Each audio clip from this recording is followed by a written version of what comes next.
As Travis points out, use the cane to pull you off. Sometimes I pace myself, and so I didn't prepare as much as I could have for Fair. a full 20 minutes. So Right. Okay. I mean, out of it. you will have the clock here, like on the laptop, so that should be helpful.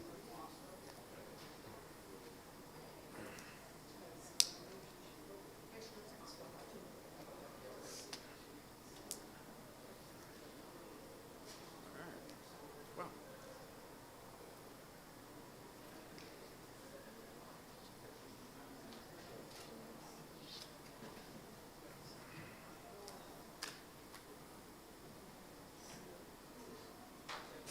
Cool.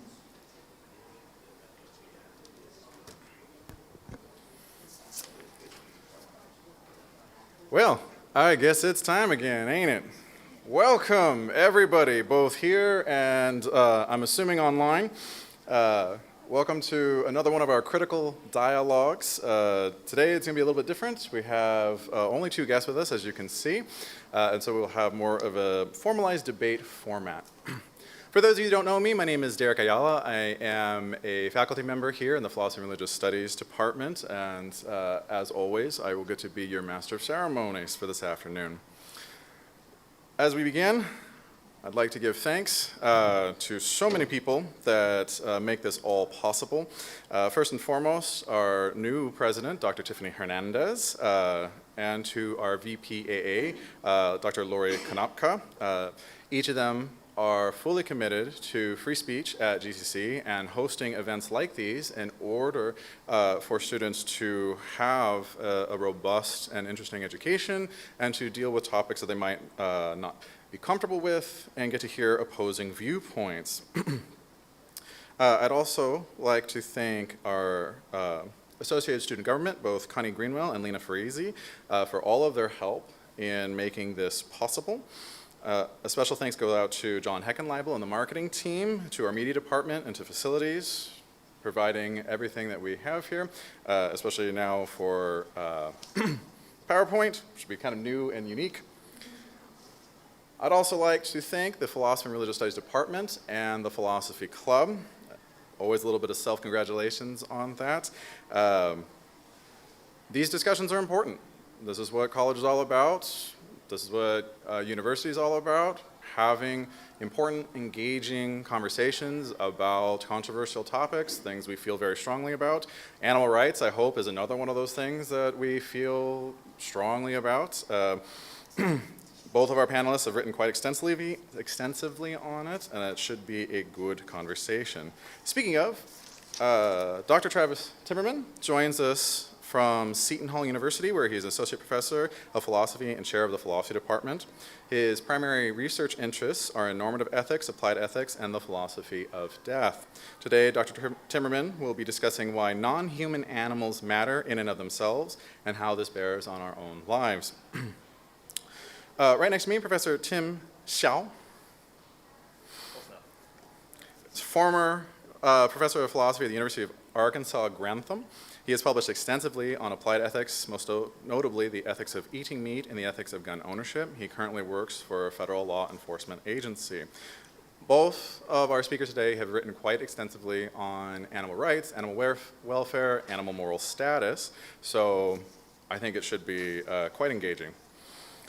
So, as always, controversial topics, we love them, we can't help ourselves with it, and we knew that pretty much everyone would have some sort of gut reaction or visceral reaction to animals and whether or not we should care about them, whether or not they have rights.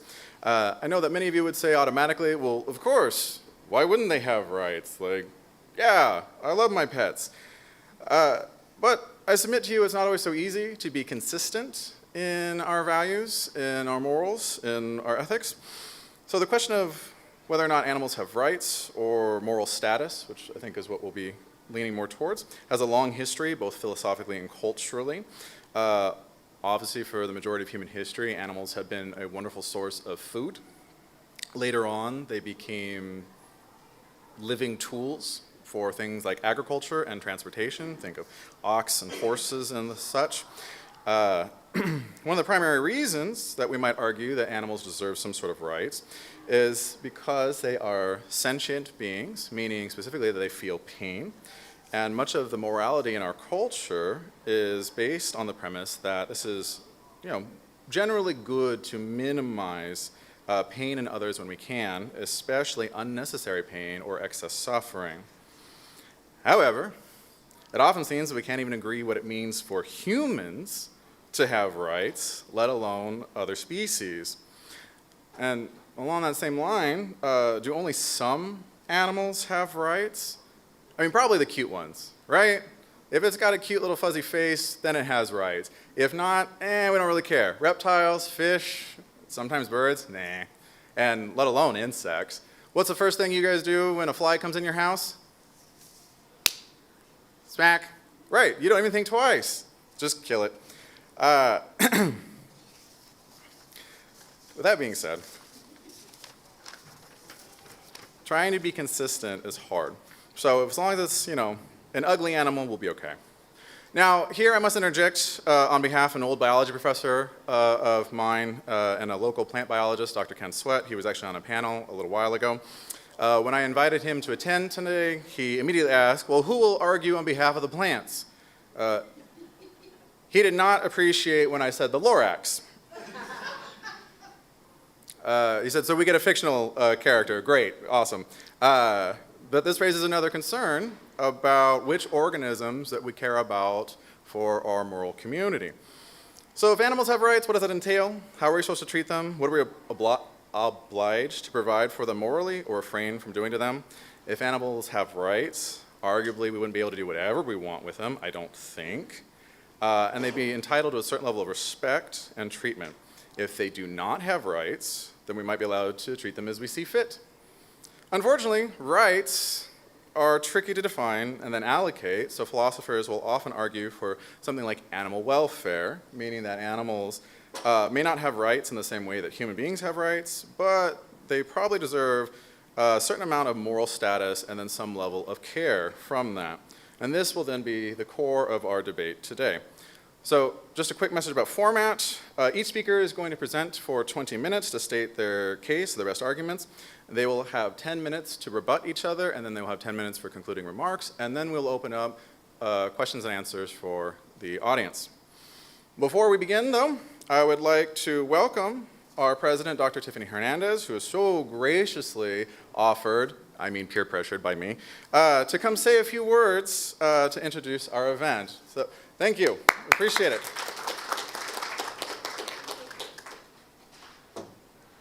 Well, I'm so glad everybody's here, and hello to everybody who's online. I'm going to say a mercifully short amount of words because I actually really want to hear from both of you, and I want to echo what has already been said, which is free speech and the sharing of ideas is incredibly important to what we consider the most successful parts of this democracy that we live in, and the ability to grow as human beings and really understand what it means to be fully human is to engage in ideas like this and to kind of understand where you are and where you could potentially change, and that's perfectly fine. And so you don't know where you are unless you hear all of these different types of interests and ideas, and then just put some thought and reflection to it over time, and then how do you then move into a lifestyle or a practice for your own, for yourself and your family that reflects those values. So thank you again for the invitation to be here. This is going to be incredibly exciting. So I just say, are we ready to go? All right.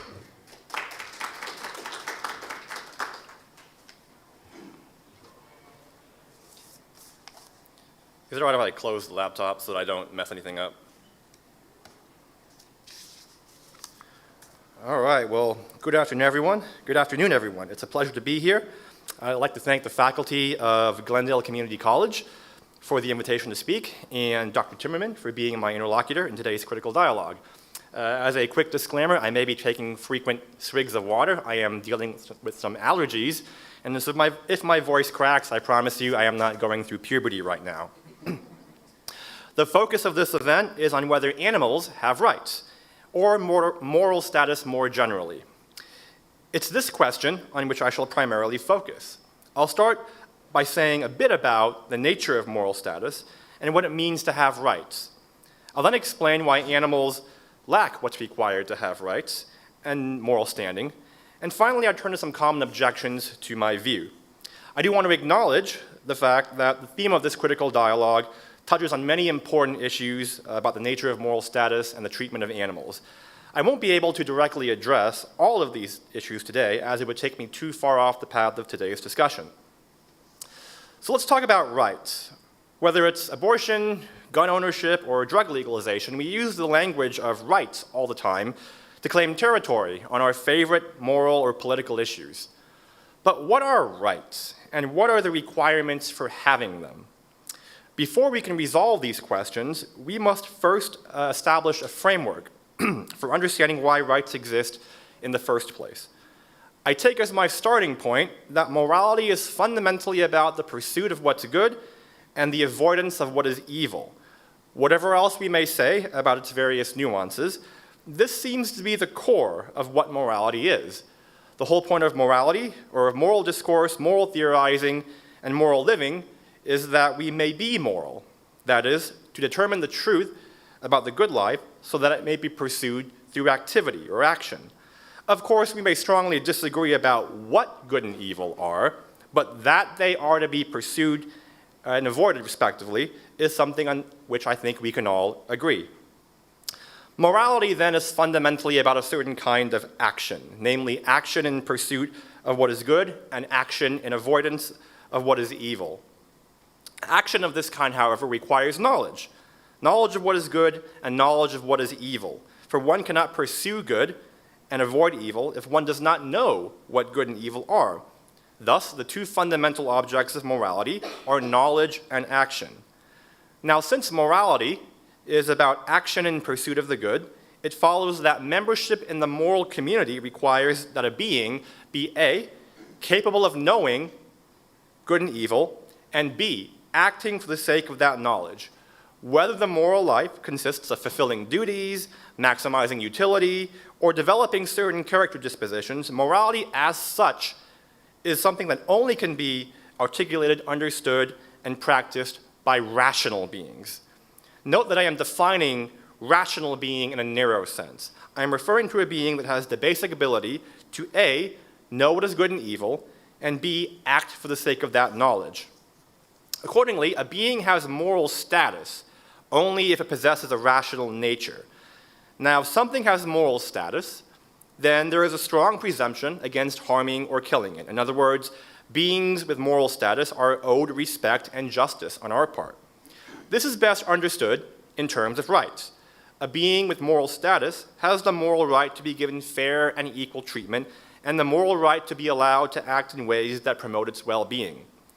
We can think of a moral right as a claim or entitlement to a good or service. To have a right is to have the moral authority to do something or to have something provided to you.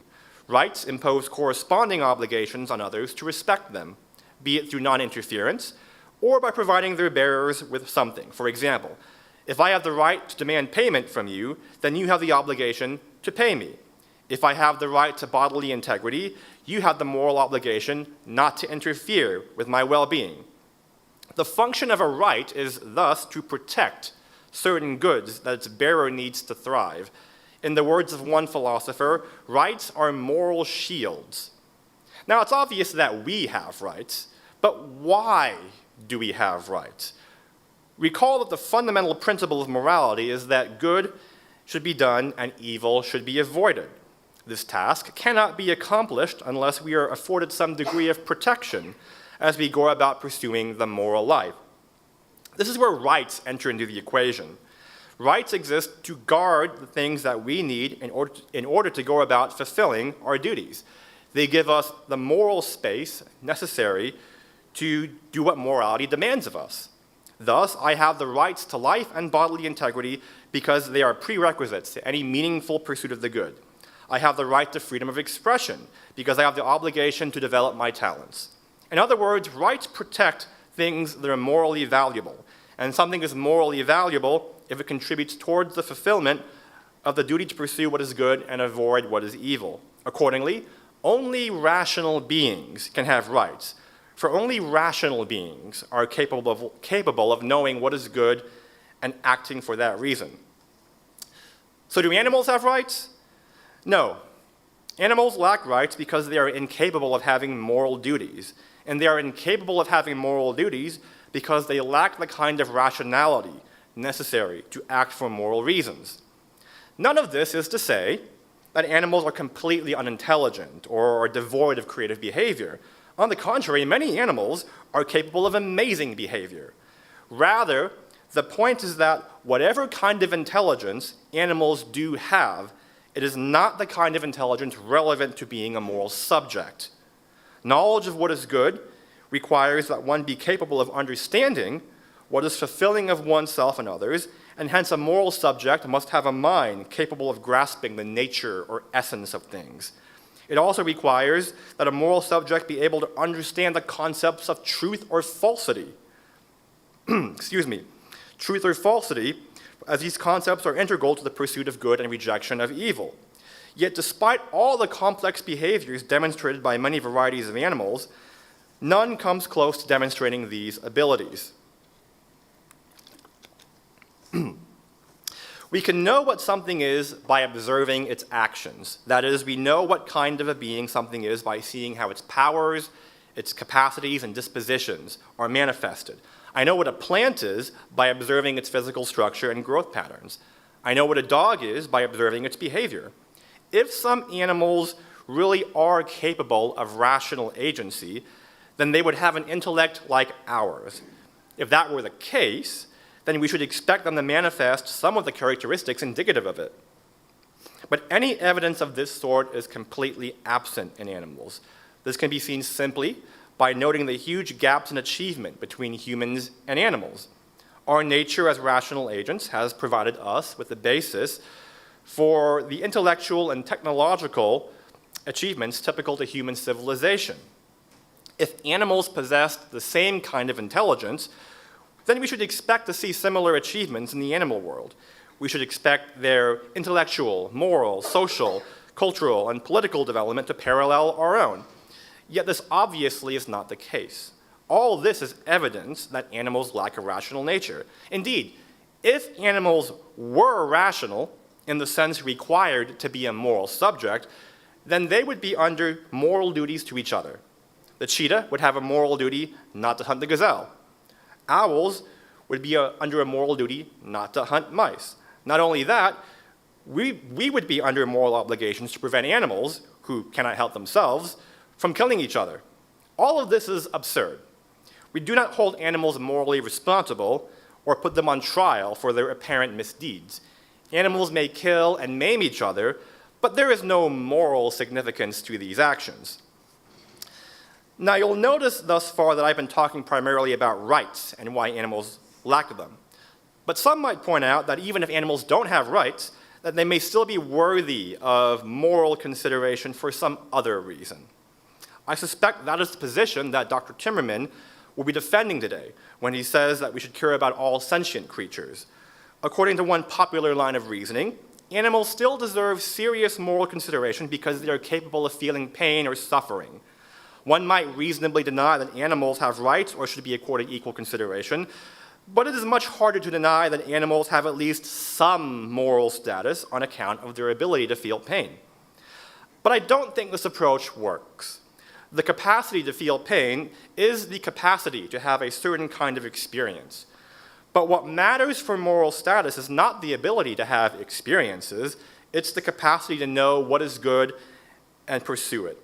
To be sure, a being that is able to feel pain will have a richer experiential life than a being that lacks this ability, but unless it is capable of acting for moral reasons, it cannot count as a member of the moral community. The capacity to feel pain by itself does not give a being this crucial ability. So, sentience is not a sufficient condition for moral status. Moreover, why should we think that pain has inherent moral significance? At first glance, this might seem like a strange question. After all, pain hurts, and hurting signals to us that something bad has happened. Isn't that reason enough to think that pain matters? Pain is an indication that we've been harmed or that our well-being has been disrupted. The same is true of animals. So pain matters for them as much as it does for us, right? Not quite. If pain's moral significance consists in its being a measure of well-being, then nearly everything with flourishing conditions would have moral status. Consider this. It is disruptive to a tree's well-being if I cut it down and turn it into a chair. These actions harm the integrity of the tree and diminish its livelihood. If your computer becomes infected with a virus, then something bad has happened to it. If your car's engine overheats and breaks down, then something harmful has happened to your car. In none of these cases does the mere presence of a measure of harm or disruption confer any kind of moral status to the entities in question. Now, to object by saying that these things don't experience pain is to miss the point completely. If pain matters morally, it matters because it is a sign of harm considered generally. But there are many things that are also a sign of harm that are not morally significant. So, the property of being a sign of harm does not have intrinsic moral significance. Hence, the mere ability to feel pain does not confer moral status. Our pain experiences are morally significant because we are already moral beings. Outside of that context, however, pain experiences don't have any inherent moral significance. Hence, the mere fact that animals are capable of feeling pain does not imply that they have moral status. And I should clarify, I am not denying that animals feel pain. I do affirm the common sense view that animals do in fact feel pain. I just don't think it matters morally. Now, let me turn to two objections to the position that I have sketched. Perhaps the most common argument against any attempt to deny moral status to animals is called the argument from marginal cases. We can summarize the argument as follows. If animals lack moral status because they cannot reason, then newborns, infants, and those who are mentally disabled must also lack moral status. But since newborns, infants, and the mentally disabled do have moral status in spite of their inability to reason, the ability to reason is not necessary for moral status. This argument easily fails. The response is simply that all humans, regardless of age or disability, have moral status because they possess a rational nature. That is, all humans, in virtue of being the kind of organism they are, possess a basic or a root capacity to reason. This capacity may be immature, underdeveloped, or impeded in the case of certain individuals, but this does not entail that the capacity is non-existent.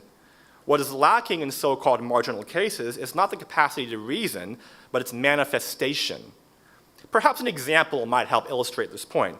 Consider a rock and a human being born without eyes. Both lack the ability to see.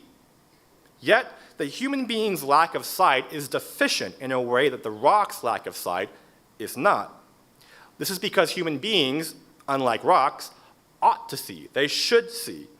There is an inherent normativity in the human ability to see that is not present in the rock. What explains this normativity is the fact that all humans as such have root powers and capacities oriented towards fulfillment. Without appealing to the normativity provided by those capacities, we would have no basis for our concepts of well-being, flourishing, maturity, immaturity, defectiveness, or disability. These capacities provide us with a benchmark by which we can evaluate whether a thing's life is going well or ill. Root capacities matter because root capacities matter over developed capacities because the point of moral activity is the flourishing of the being who acts. To know what it means for a being to flourish, we must first look to the capacities that comprise its nature or essence. They are what guide the growth, development, and proper functioning of an individual, and hence are present from the moment an individual begins to exist.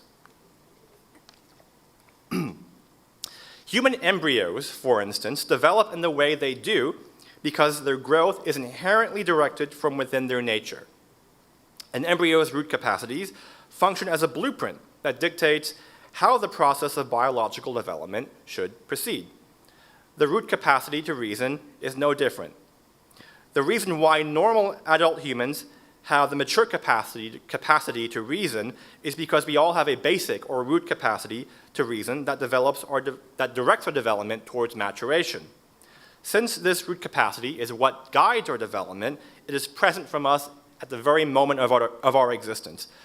Thus, all human beings, from conception to death, have moral status because they possess this rational nature throughout every moment of their lives. This is true even if their development is impeded or if they never develop the physical organs necessary to express that capacity. So-called marginal cases do not exist. I will now turn to the second and final objection to my view. Some argue that a view such as mine is unable to account for the wrongness of cruelty towards animals. This is because a necessary wrong-making feature of animal cruelty must be what it does to the animal itself. This explanation appears to be unavailable to someone who denies that animals have moral status. But why should we think that? It's not clear why someone who denies that animals have moral status cannot be committed to the thesis that animal cruelty is wrong in part because of what it does to the animal. Animals, after all, do possess welfare conditions. They have a well-being. And so acts of cruelty do harm them in a real sense. Even though it is human beings, either oneself or others, who are wronged, it is not incorrect to say that animal cruelty is wrong partly because it harms animals, since it is through harming animals that persons are wronged. In other words, the harm dealt to animals is a necessary but not sufficient condition of what makes animal cruelty morally wrong. It is not necessary to attribute moral standing to animals in order to explain the wrongness of animal cruelty in a way that references the well-being of an animal that is harmed. Another related objection is that indirect duty views, like the one I am defending right now, cannot account for all instances of animal cruelty, as there are cases where negative empirical spillover to persons is non-existent. But indirect duty views need not be committed to this specific claim. If humans have duties to themselves to develop and cultivate a certain character makeup, then we may plausibly say that every act of animal cruelty harms the person himself, regardless of whether there is any independent spillover to third parties. So in closing, I've tried to cover a lot of ground here, and there's a lot more that I could say in regards to these topics. There's a lot I could say about factory farming, trophy hunting, the ethics of eating meat, and I've published on these topics elsewhere, and you're free to look up those papers simply by Googling my name. To sum things up, morality is about the pursuit of what is good and the avoidance of what is evil. Thus, to be a moral subject, to have rights or any kind of moral status, a being must be capable of moral reasoning. Animals don't have this capacity, but all human beings do. So animals don't have rights or any moral status for that reason. Hence, animals are fair game. Thank you.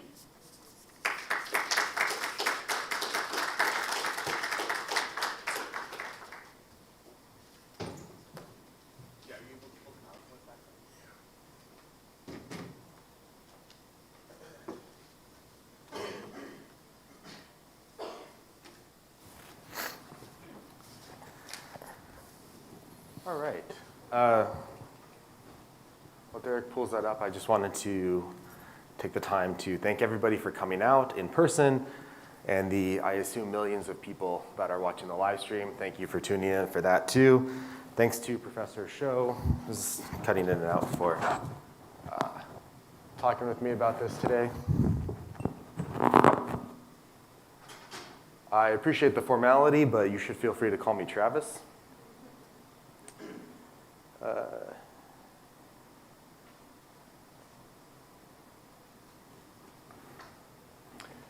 And I want to echo the sentiments about the importance of free speech.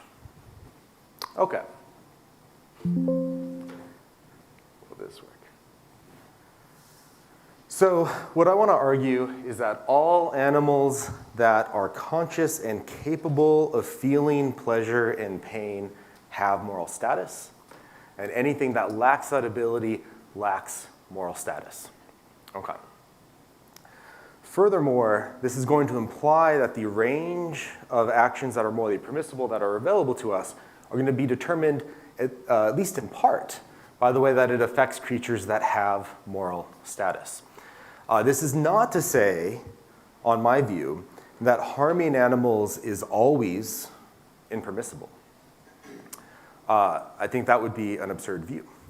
Whether it's permissible is going to depend upon what the alternative actions are that are available to us, our interest in performing the harmful act in question, and their interest in avoiding the harmful act in question.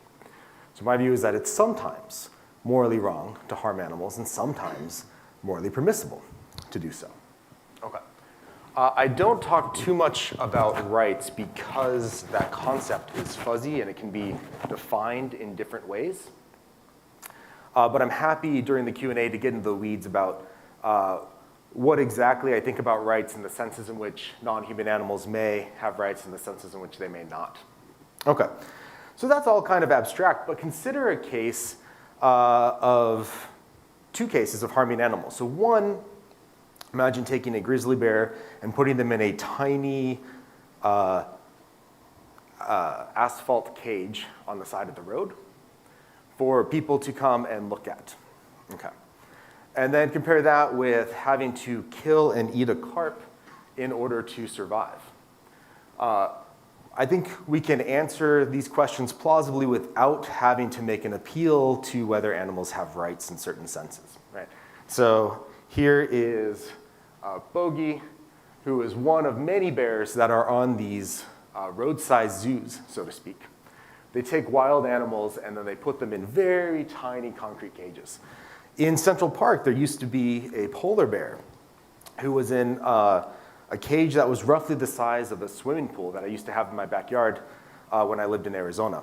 And he, like Bogey here and many other animals, displayed what Temple Grandin and others have referred to as stereotypies. They engage in serious, repetitive behavior without any sort of sense of their surroundings as a coping mechanism because they are suffering and basically going insane.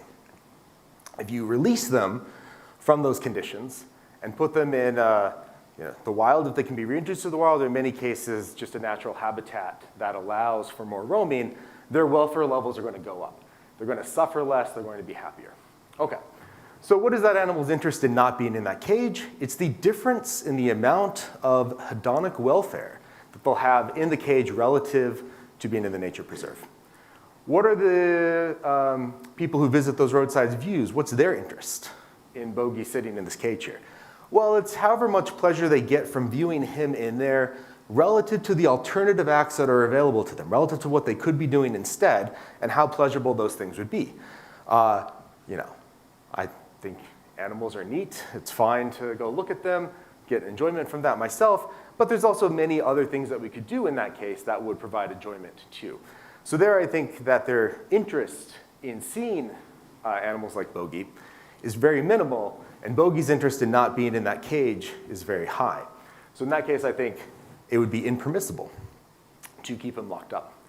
On the other hand, if I'm out in the wild, which I try to avoid at all costs because I am at two with nature, but I suppose I'm out there and I'm going to starve to death unless I catch and kill a carp.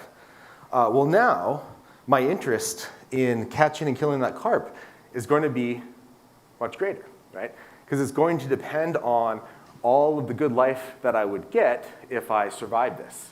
And presumably, hopefully, that would be decades of additional good life. I like my life, I want to keep living. What's the carp's interest in not having me kill it? Well, it's going to be the amount of good life that it would be deprived of if I don't kill it. And I think it's safe to say in this case that that interest would be minor relative to mine. I have a greater interest in continued life than this carp does. So in those conditions, I think I'd be totally fine to kill and eat that carp. Okay. So I think that's the kind of framework that we should apply to most cases to figure out what our obligations are to animals. If they lack moral status, as Tim believes, then it would be permissible to do whatever we want to them, so long as we can do so without harming any humans that have moral status. Okay. So what I'm going to try to do in the first part, and I probably won't get to all of it because of the time, is I'm first going to review the relevant terminology for my argument, because philosophers like to use fancy words. So that will not be the most exciting part of the presentation, but we're going to do it anyway. Then I'm going to argue that at least most animals most animals, at least most vertebrates, are in fact sentient. I won't spend too much time on that since Tim and I seem to agree about this. But I will point you to additional resources if people are interested in that or they're skeptical of animals' sentience. Then I'm going to argue that animals that are sentient matter morally in and of themselves, which is to say that they generate moral reasons for us to take into account in our moral deliberation when we decide how to act. And those reasons, at least in principle, can constrain the types of actions that are morally permissible to perform. And so, torturing an animal for fun, for instance, would be wrong in my view, even if I could torture an animal for fun without detracting from my well-being or any other human's well-being. Okay. And then I'm going to review what the implications are of the position that I've argued for, but I probably won't have time for that. Okay. Terminology, the fun part. So sentient, I already mentioned, just means animals that can feel pleasure or pain. That's all that term means. There's different accounts of pleasure and pain. We can get into that if you want, but I don't think that's necessary. Whatever your favorite account is, I'll just use the term sentience to refer to animals that feel pleasure and pain in that sense. Okay. Only sentient creatures have interests, where interests are determined by what is good or bad for them. Where what is good or bad for them is used in a specific philosophical sense, namely, what can add to or detract from their total well-being level. There's a metaphorical sense in which something might be bad for this computer if it would get a virus. Go back to Tim's example. But that's not bad in the sense that it detracts from the thing's well-being. Why? Well, inanimate objects do not have well-being levels. Okay. So to say that something's bad for an animal in the sense that I'm using it is to say that it detracts from the total well-being level, which is to say, in even more convoluted jargon, that it reduces the net receipt of prudential intrinsic goods, which is to say, it reduces the amount of things that are good for the creature in and of itself. That's how I'm using that term.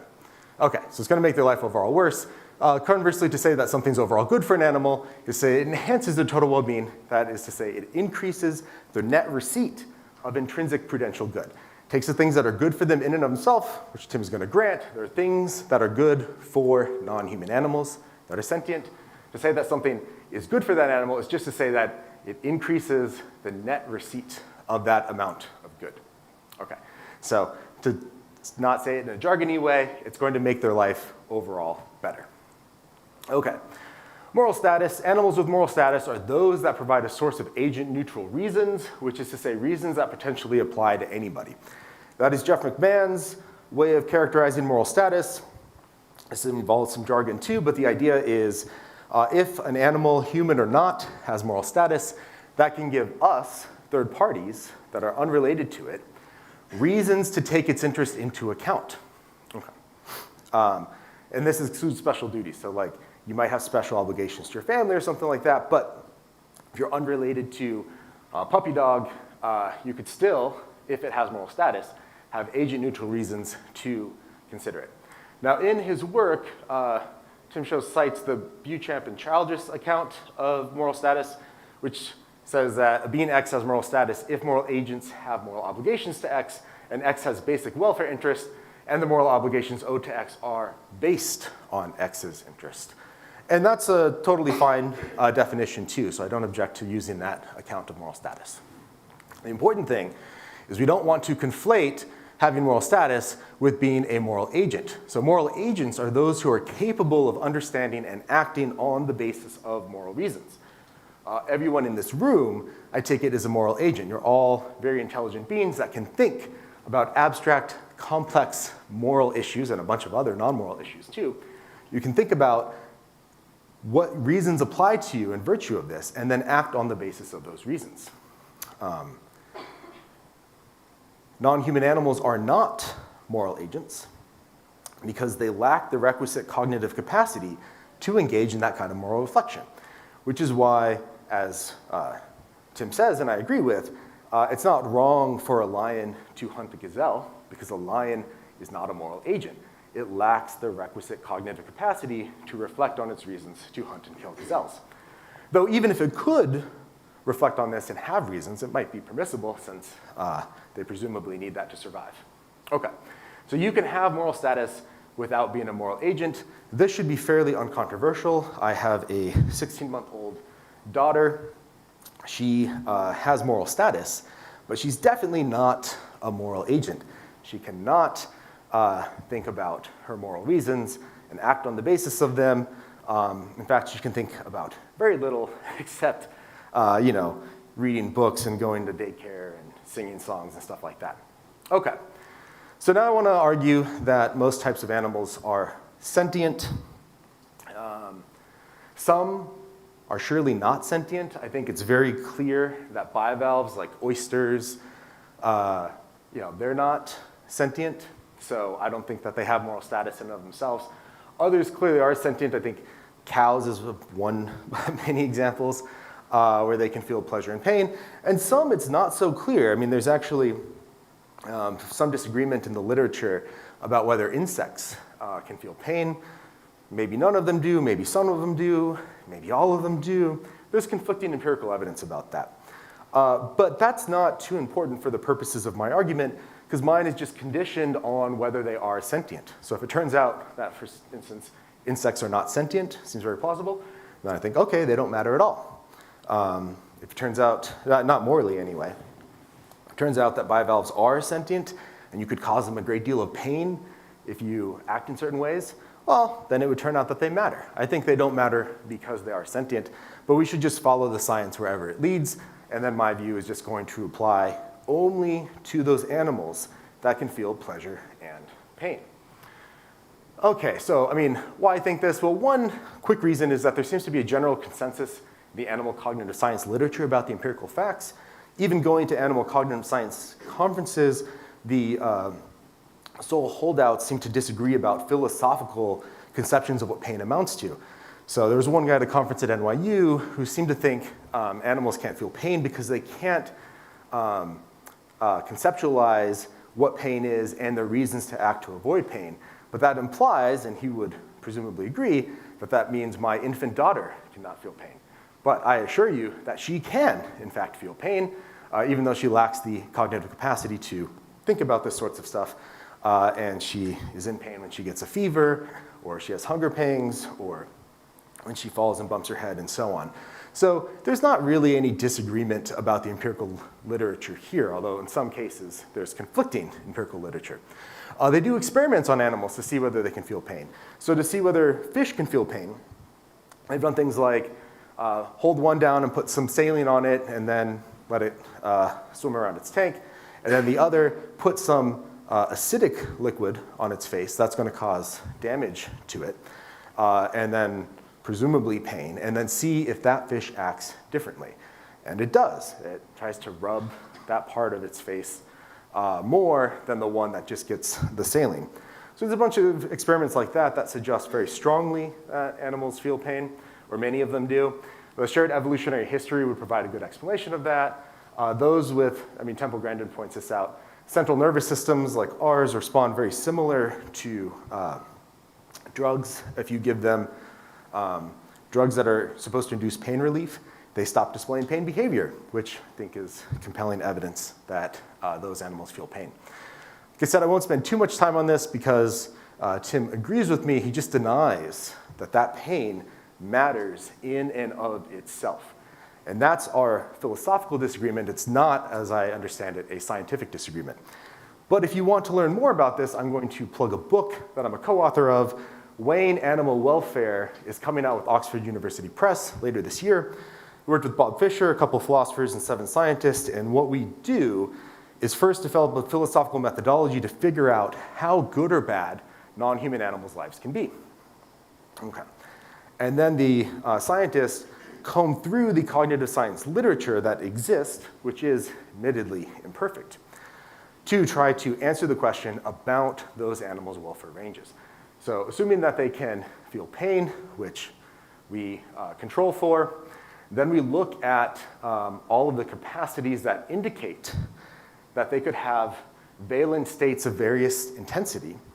and then try to figure out like how wide that gap is across different species, across taxa. So, it seems very plausible that chickens can feel pleasure and pain, and that you and I can feel pleasure and pain. But you might think the range of pleasure that we could feel, the intensity, is much greater than that of a chicken, and the range of pain that we could feel is much greater than that of a chicken.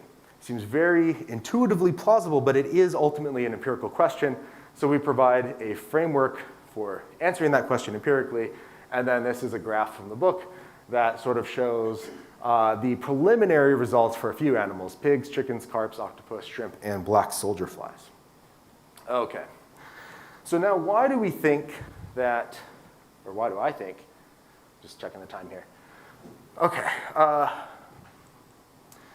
why should we think that sentience is necessary and sufficient for moral considerability, which is to say, to have the ability to feel pleasure and pain is enough to give you moral status, and lacking that is enough to prevent you from having moral status? Well, these concern some fairly fundamental issues in ethics. So the two types of arguments that can be made are ones that appeal to what I think of as very plausible fundamental axioms, and then to think about the plausibility of these axioms in a range of cases. So here's the axioms first. I think these are plausible axioms that upon reflection should seem plausibly true to you, and will stand up to scrutiny when you think about their implications through a range of first-order cases. Okay, so I'll run through the first three quickly and then talk about the parallels. So if something lacks a well-being level, then nothing can be good or bad for it. That is, it cannot accrue intrinsic prudential goods and bads. Take that to be a conceptual truth. If something lacks the ability to accrue intrinsic prudential goods and bads, then it has no interest. Again, I take that to be a conceptual truth. Just follows from what it means to be able to accrue intrinsic prudential goods and bads. If something has no interest, then it does not have moral status. There's nothing to take into account that could generate agent-neutral reasons for us to act. Nothing can be good or bad for the thing in question, so there's no reason for us to take that thing into account in and of itself. We should only care about that thing insofar as it affects other things that have moral status. Okay. I don't actually think Tim disagrees with that. Now let's look at the parallel claims. I think he's going to, or from his work, he denies F, as I understand it. Okay. D says if something has a well-being level, then things can be good or bad for it. That is, it can accrue prudential intrinsic goods and bads. Again, I take this to be a conceptual truth about morality, just given the definitions of what it means. And if something can accrue prudential goods or bads, then it has interest. Then I think if something has interest, then it has moral status. That is, there's something to take into account that could generate agent-neutral reasons for us to act in relation to the thing in question. Right? Okay, so he denies F, thinks that moral status is restricted to moral agents, and humans who lack moral agency but have a so-called root capacity to be moral agents. I want to say that this argument relies on comparably implausible axioms. They should be less plausible considered in isolation, and when we think through their implications in first-order cases, we should find those implications less plausible than the ones that I appeal to here. Now, one thing I want to be clear about is I'm not saying that there's an inconsistency in his view between accepting A, B, and C, and then rejecting F, but presumably accepting D and E. There's not an inconsistency here, even though these are parallel claims. It's a perfectly consistent position. It's not self-contradictory. My claim is that the axioms that he would have to appeal to are implausible compared to mine and are going to generate more implausible first-order verdicts. Okay, so now let's think about some of the implications of the cases and whether those implications are plausible or not. So one, I think it explains the moral data now. It offers a principled way to do so. Consider burning Nikes. That seems like a weird thing to do. If it's morally wrong, it's going to be wrong maybe because it's somebody else's property. If I were to burn Tim's Nikes, that would be wrong because he owns those. It's his right to do what he wants with them. If I destroy that, that's not fair to him. But if they're just my own shoes and I want to take them out to a field and burn them, that might be bizarre behavior, but it's not morally wrong, and it's certainly not morally wrong in virtue of us having reason to care about the shoes. What about the grass? It looks like there's a little grass burning here. Derek had mentioned somebody was concerned about plants. Good news is grass is not sentient, and there's no compelling evidence that plant life is sentient in the ability of, in the sense of having the ability to have valence experiences that are positive or negative. Spreading grass can be a little weird. Maybe it causes pollution. Maybe it could be bad for that reason. But it's not bad because we care about the blades of grass itself. When often disingenuous people mock my concern for animal welfare, they pretend to have concern for plants. But animal agriculture kills many, many more plants than plant agriculture does because you have to grow plants to feed the animals. So if any of you are deeply concerned about the welfare of plants, you want to minimize plant death, then you should paradoxically go on a vegan diet. I'm not going to argue that you're actually obligated to do that, but that would be an implication of the view that these people purport to have. Okay, now consider burning cats. This is something that they used to do in France. Cats were thought to be demonic. It also was fun to just sort of throw them in a fire and watch them suffer and burn. Many would burn alive. Others would escape the fire, have serious third-degree burns, but sort of die of asphyxiation from the smoke of being around the fire. And people would gather around and watch this happen. There wasn't a lot of good TV back then. So I contend that that is plausibly wrong in this case. Burning cats is different from burning grass and burning Nikes. And the reason it's different is because cats can experience pleasure and pain. And I want to say that's a morally significant difference. That is predicted by the plausible axioms that I appeal to. It's going to capture the moral data better than others. And then burning humans, I think, is plausibly wrong as well. Certainly for that reason, maybe for others. The thing that I want to emphasize here is saying that both of these things are wrong is not to say that they are equally wrong. Okay, so there's a case that Alistair Norcross and some other people talk about in the literature with Fred the puppy torturer. And this is a fictional case where Fred wants to have an intense taste of cocoa. In order to do that, he treats dogs, puppies specifically, in the way that other non-human animals are treated in factory farms in the US. And what Alistair predicts correctly is that most people think that that behavior of Fred is wrong. Fred might have an interest in tasting chocolate. The interest would be the difference in the amount of gustatory pleasure that he gets from eating the chocolate relative to whatever else he would eat instead, which is going to be very minor compared to the dog's interest in not being tortured. Okay. That is predicted by the axioms that I appeal to. It generates the correct moral view. On Tim's view, that is not wrong so long as you can do that without hurting any humans. Now, what he said here, and it'd be interesting to get into this more in the Q&A, is that maybe animal cruelty always harms the person that's engaging in it. But what he also adds in his work is that whether something is cruel or not is going to be highly context dependent. And it's going to depend on whether you're able to engage in that kind of behavior right here without becoming callous to humans. So as I understand his view, in order for something to be wrong, it just seems to follow conceptually from what he says too, you have to harm a creature with moral status. Or harming humans is going to either result in treating them poorly or being more callous to them or less concerned about their suffering and so on.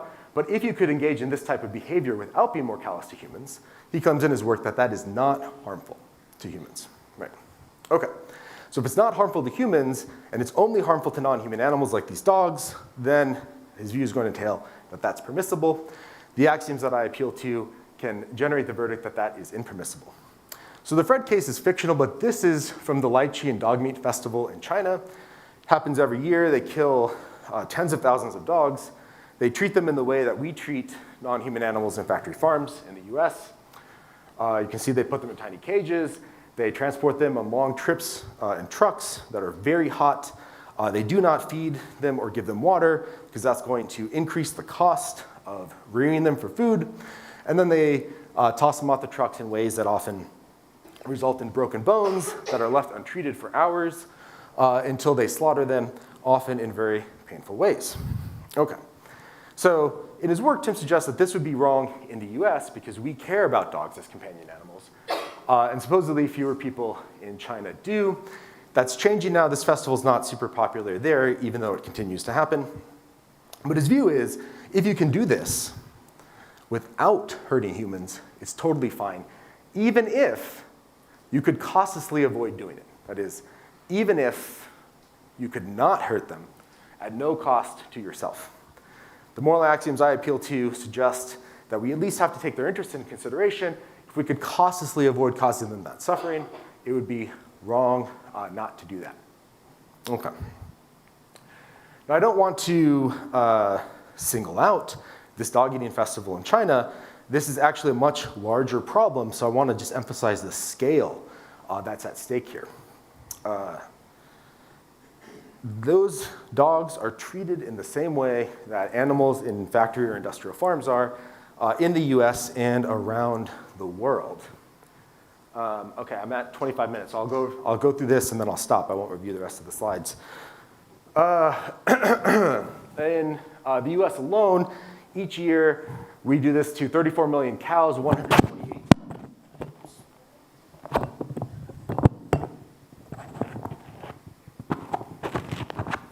Sorry, my mic fell off. Someone's trying to silence my free speech. All right. Each year in the US alone, we do this to 34 million cows, 128 million pigs, 2 million sheep, 23 million ducks, 216 million turkeys, and 9.3 billion, with a B, chickens. 9.7 billion vertebrate and land animals are killed just in the US alone. Those are the most up-to-date stats. In the world, it's much larger. It's over 83 billion now. 83 billion birds and mammals.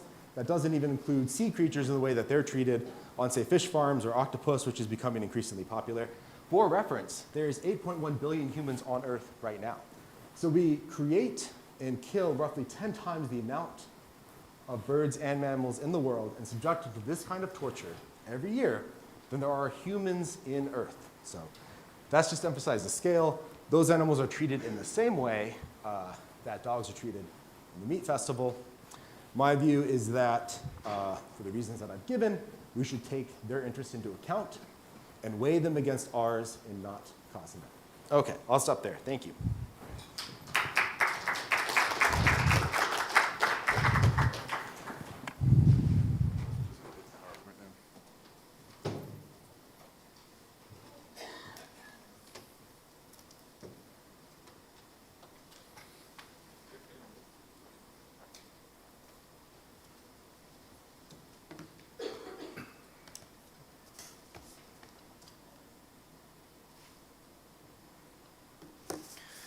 All right, well, thank you for that presentation.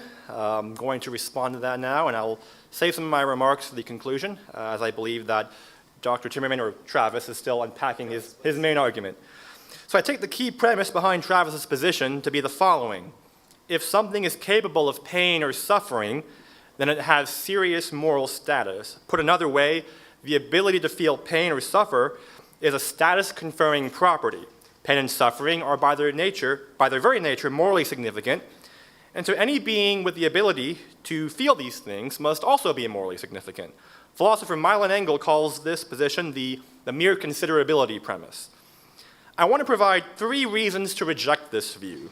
I alluded to some of this earlier, but now let me take a slightly deeper dive in the time that I have left. First, the first reason to reject this view is that pain or suffering is not, or the ability to feel pain or suffering is not status conferring because it does not require rational agency. Remember, morality is concerned with the pursuit of good and the rejection of what is evil. This task can only be performed by beings who are capable of understanding good and evil, making conceptual and causal inferences, and judging between truth and falsity. Thus, for a being to count as a moral subject, it must have the capacity for rational agency. The ability to feel pain or suffer does not entail rational agency, and so it is not status conferring.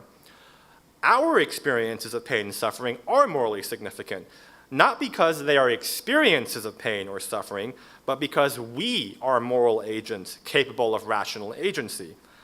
Pain and suffering often disrupts our lives, thereby preventing us from pursuing what is good. But for beings who lack the basic ability for rational agency, who cannot understand concepts of good, evil, right, wrong, or truth or falsity, pain and suffering have no intrinsic moral dimension. So we can't reason from the fact that our pain experiences are morally significant to the conclusion that the pain experiences of all sentient beings are morally significant, much less equal. The second reason to reject the view that sentience is status conferring is that sentience is simply a measure of well-being. And being a measure of well-being is not status conferring. Otherwise, we are led to the incredible conclusion that everything with flourishing conditions or a well-being has serious moral status. Let me say a bit more about this. Many philosophers who think that sentience is status conferring attribute its moral significance to the fact that pain and suffering are harms.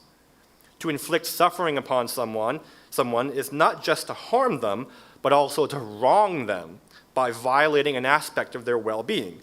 Hence, the argument goes, sentience is morally significant. But this move, I think, is too quick. A harm in its most general form is simply a setback to something's welfare. And there is a distinction to be drawn between moral and non-moral harms, moral and non-moral welfare. Not every violation of something's welfare or well-being counts as a moral evil. And I'm using these terms welfare and well-being interchangeably for the purposes of this discussion. There must be some further fact about pain that explains why it is morally relevant in a way that other harms are not. Suppose I cut a rose off a bush. My cutting the rose has harmed the bush, but I have not wronged it.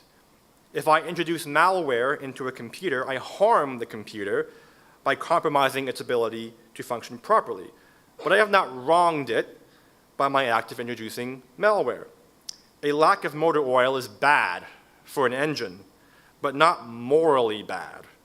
Fertilizer is good for a plant, but not morally good. Like pain and suffering, these all involve measures of welfare or well-being, but obviously they are not morally significant. Now, Travis does talk about how inanimate objects like machines and artifacts don't have a well-being. And I suspect that we may disagree on what theory of well-being we hold to, but I think it's perfectly plausible to say that machines, artifacts, for example, cars or computers, do have a well-being because there are conditions for which we can say these things are going well or ill, good or bad. And that's what I mean by well-being. But perhaps perhaps that is something that we can explore in the Q&A or in the concluding statements. Anyways, put another way, if the ability to feel pain or suffer is morally significant merely because it is an indicator of harm or well-being, then all indicators of harm or well-being must also be morally significant. But this would lead to the absurd view that plants, machines, and so on have rights, and they don't. Now, some philosophers have tried to respond to this by arguing that sentience necessarily indicates the presence of certain kinds of welfare interests that are in themselves inherently morally significant. And thus, by extension, pain is also inherently morally significant. This narrower view avoids some of the problems that I have just described. Now, to respond to every possible candidate for a status-conferring interest or property would take too long. But the answer that I would give is going to be the same. Why do these interests matter in a way that goes beyond just a measure of well-being? As I have noted already, morality is about a being's pursuit of what is good and avoidance of what is evil. The only interests that matter morally are those that form the flourishing of rational beings. For a welfare interest to be intrinsically status-conferring, it must entail the existence of rational agency. But sentience in itself does not. Now, the third reason to reject the mere considerability view is that pain and suffering in themselves aren't bad things or evil things to begin with. Again, let me explain. As mentioned earlier, many think that sentience is status-conferring because pain and suffering are evils, and so a being with the ability to feel pain and suffer is capable of being wronged. And if a being is capable of being wronged, then it has moral status. This justification hinges on the claim that pain and suffering are evils because they are bad for the being that experiences them. But if pain and suffering are not bad, then the mere considerability view becomes much harder to justify. Now, so far, I've largely granted the claim that pain and suffering are bad in a sense, though I have been careful to distinguish between the actual experience of pain and suffering and what that experience points towards. But the claim that pain and suffering are bad by their very nature can be challenged.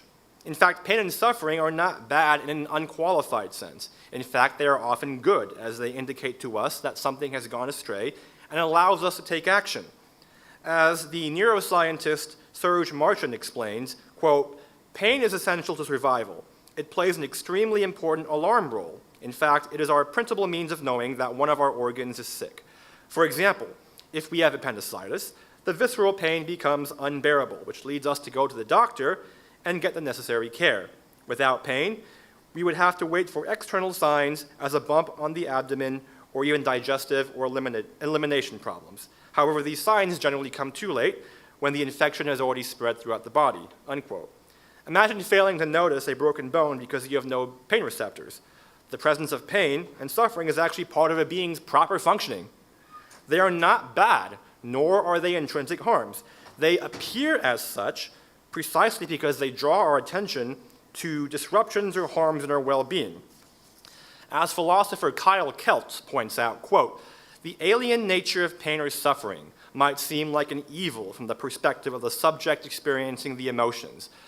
This is likely why pain and suffering are often assumed to be evil without qualification. However, pain and suffering are good in that they are actual physiological processes that are beneficial to their subjects, and in that they are natural to animals. Without them, animals would quickly die because they would not be motivated and or involuntarily be compelled to remove themselves from harm," unquote. What this all means is that if pain and suffering are bad, they are bad for some other reason than the fact of what they are. But this means that the ability to feel pain and suffer cannot be intrinsically status conferring. So we should reject the view that sentience confers moral status. I'm nearly out of time. I do want to say a bit about my perspective or my view on animal cruelty, because one of the most common objections to my view is that it cannot account for the wrongness of animal cruelty. As I said earlier, I don't believe that's the case. On my view, acts of cruelty do in fact harm animals, and it's through harming animals that human beings are harmed. Now, I do believe that the wrongness of animal cruelty consists in the fact that ultimately it ends up affecting a human being, whether myself or another human being. Human beings have obligations to develop their talents. They have obligations to develop certain character dispositions. And so every act of torture, for torture's sake, for cruelty's sake, for the sake of pain, does not result in the development of good character dispositions. And so I think every case of animal cruelty is covered under my view. So I don't think that the inability to explain the wrongness of why it's wrong to burn a cat or torture a dog or kick your favorite pet, right? I don't think that is a negative against my view because I can account for the wrongness of that. Now, I'm out of time. I have a lot more to say, but I will save that for the conclusion. Thank you.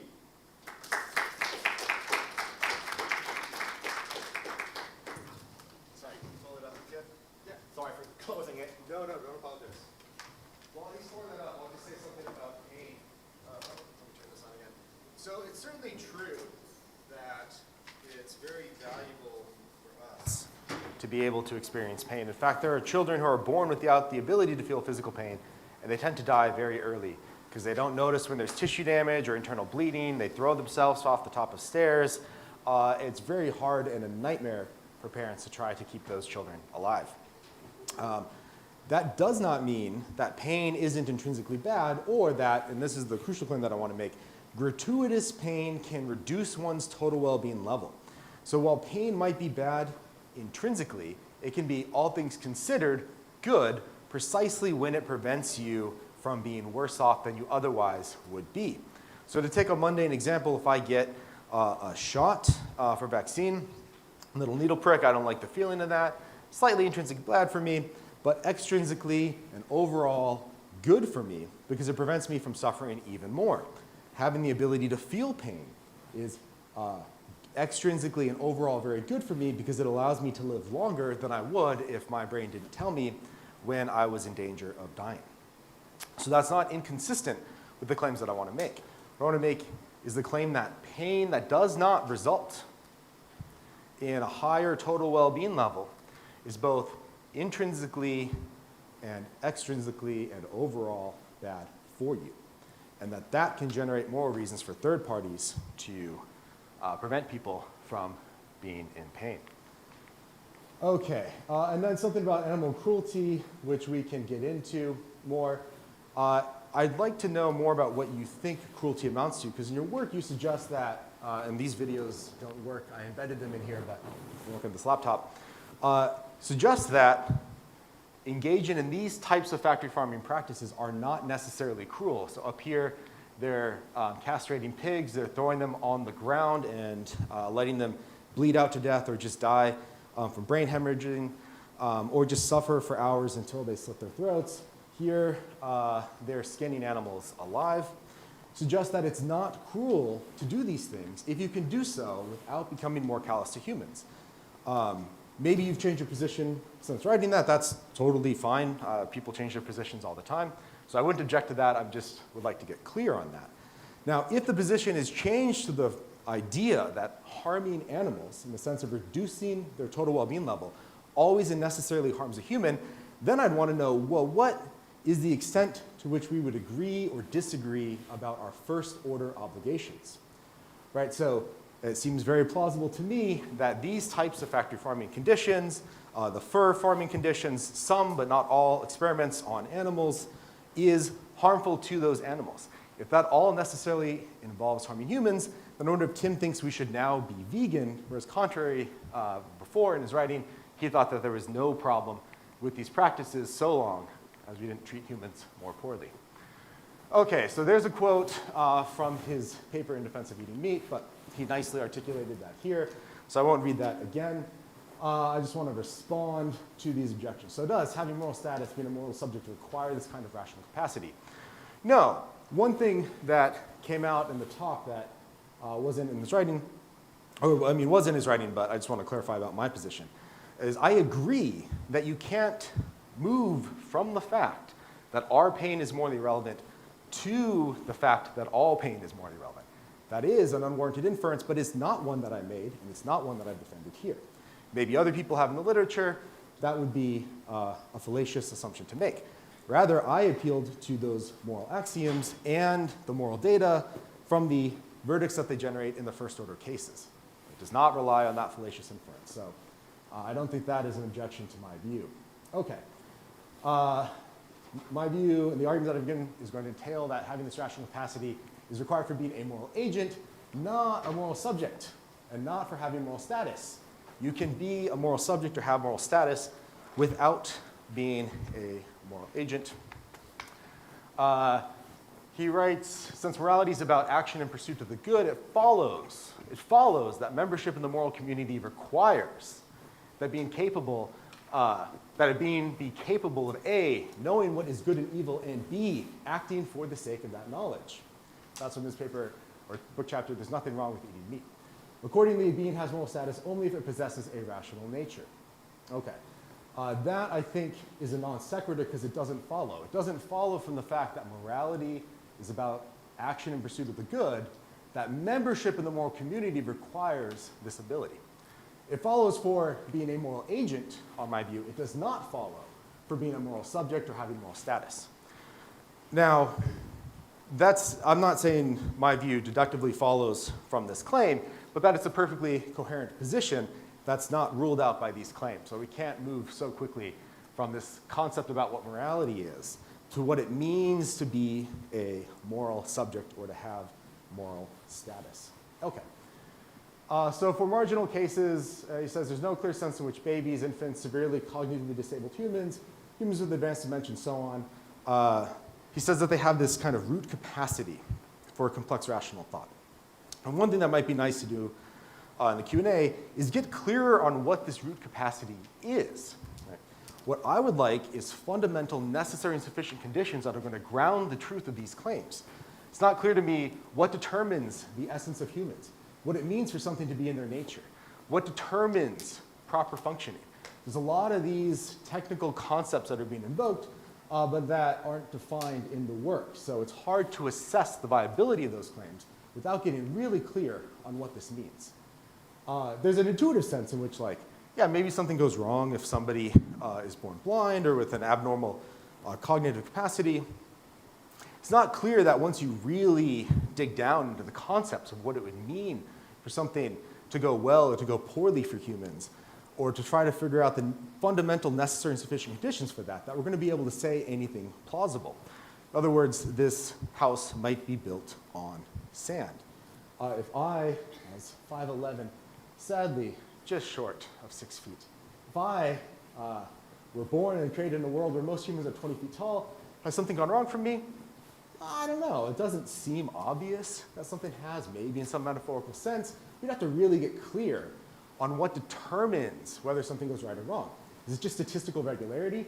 I assume not, because I assume that Tim would think if genetic change became widespread such that a literal majority of humans had the cognitive capacity of non-human animals, that he would still want to ascribe to those humans a higher moral status than non-human animals. So it can't just be genetic normality.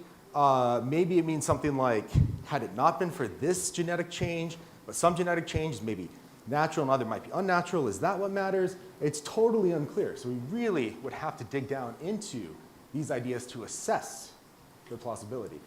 Another example, I'm born, I'm left-handed.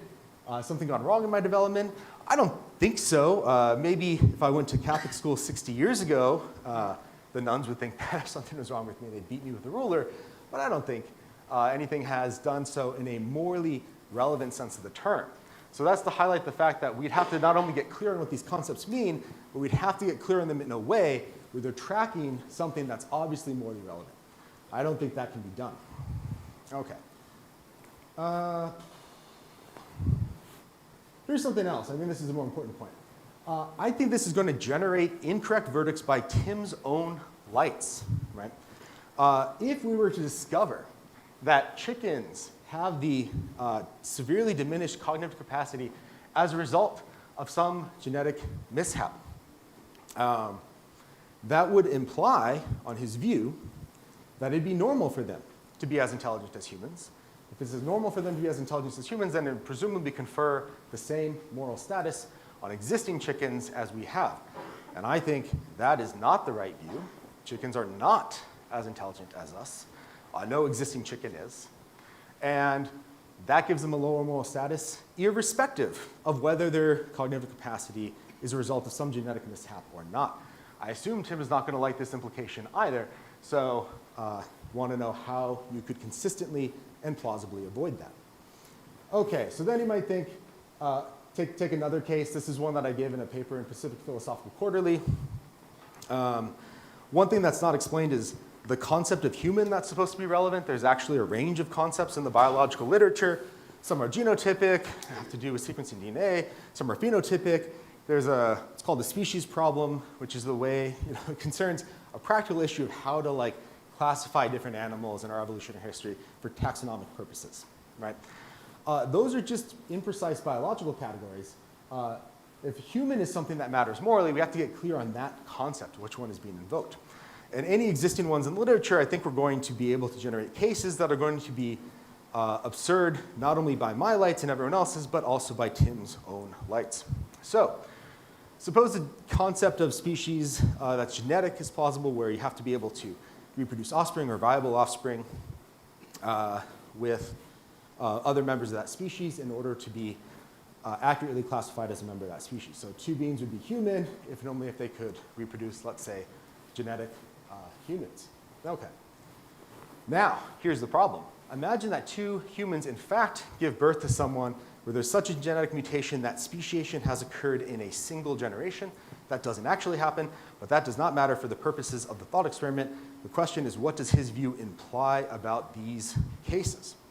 So in this case, speciation occurs within one generation, but the catch is that the offspring looks exactly like a human being phenotypically, but has a cognitive capacity comparable to that of a human with a diminished cognitive capacity.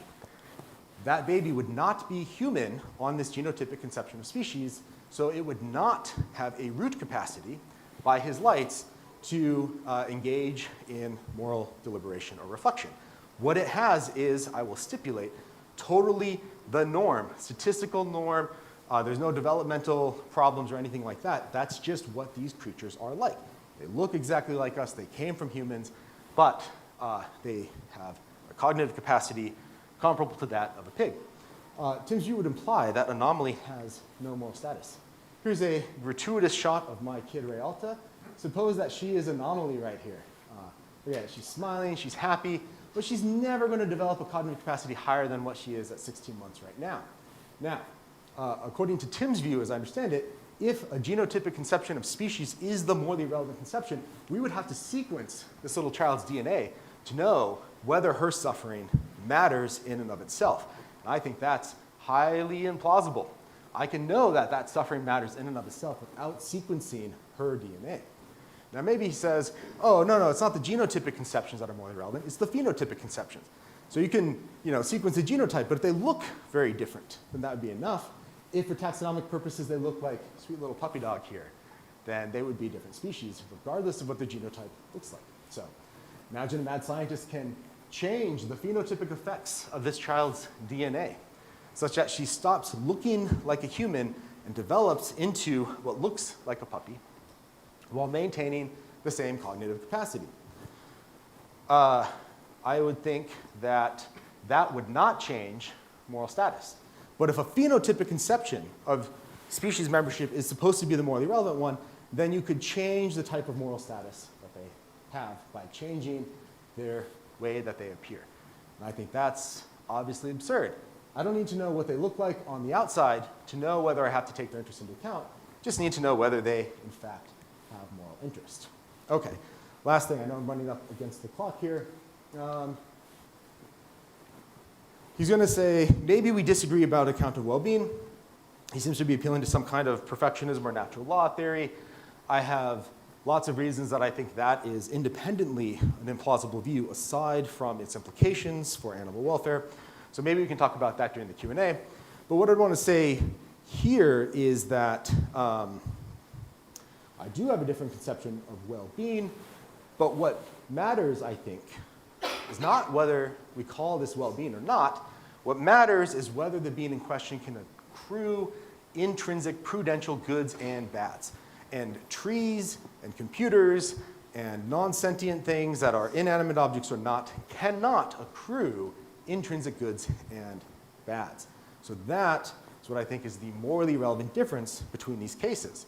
I can get that by appealing to the axioms that I did, by thinking through the implications in first-order cases, by practicing methodology known as wide reflective equilibrium, and I can do that without making any of the fallacious inferences that Tim identifies.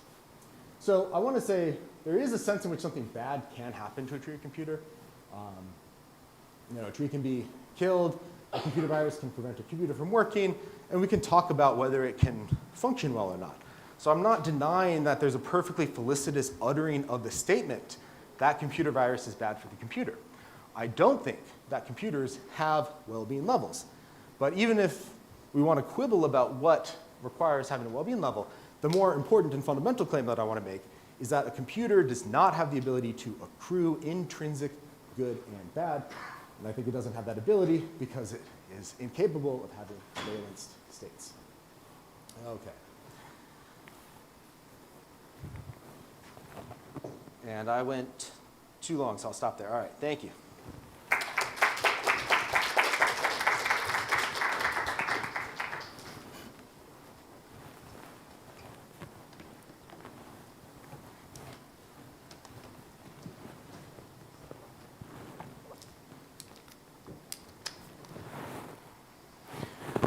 All right, well, time to wrap things up. I want to start by thanking everyone for coming. This is a Certainly an interesting topic that I've written on. I've written on some pretty controversial things, and you would think that a topic like animal rights wouldn't be that controversial because people generally eat meat. But I've gotten death threats about this topic, actually, and out of all the topics I've written, gun control, marijuana legalization, same-sex marriage, it's the one that's gotten me the most controversy for some reason.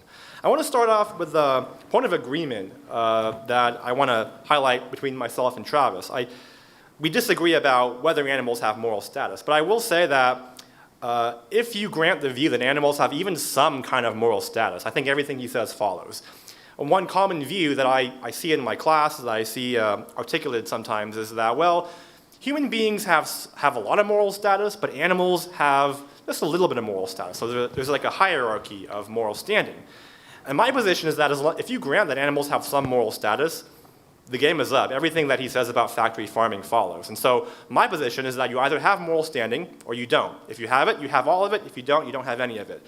And so my position is that animals don't have moral standing. And I'm sorry if I was unclear, my position has not changed in my written work. I do not believe that factory farms are inherently cruel. But let me say a bit more about that. And there's a lot that I can touch on right now. Let me start by talking about dogs or puppies. Travis talks about a paper by Alistair Norcross in which he gives the example of someone who tortures puppies, and he talks about how overseas there are festivals or events in which dogs are killed and consumed for meat. And I look at these examples and I think, well, I think what's doing the work here is the fact that we're using puppies or dogs as an example. And I take it many of you here own dogs, many of you here own cats, and so to you, those dogs and cats are probably going to be honorary members of your family. You view them with a special moral status. But I don't think it's quite going to be fair to frame the issue, at least using dogs, just because dogs occupy a special place in our society. And to be clear, I don't think it's wrong inherently to eat a dog. Disclosure, my parents grew up eating dogs. They say that dog tastes a bit like chicken. I've never actually tried dog myself. Maybe one day I might be open to that.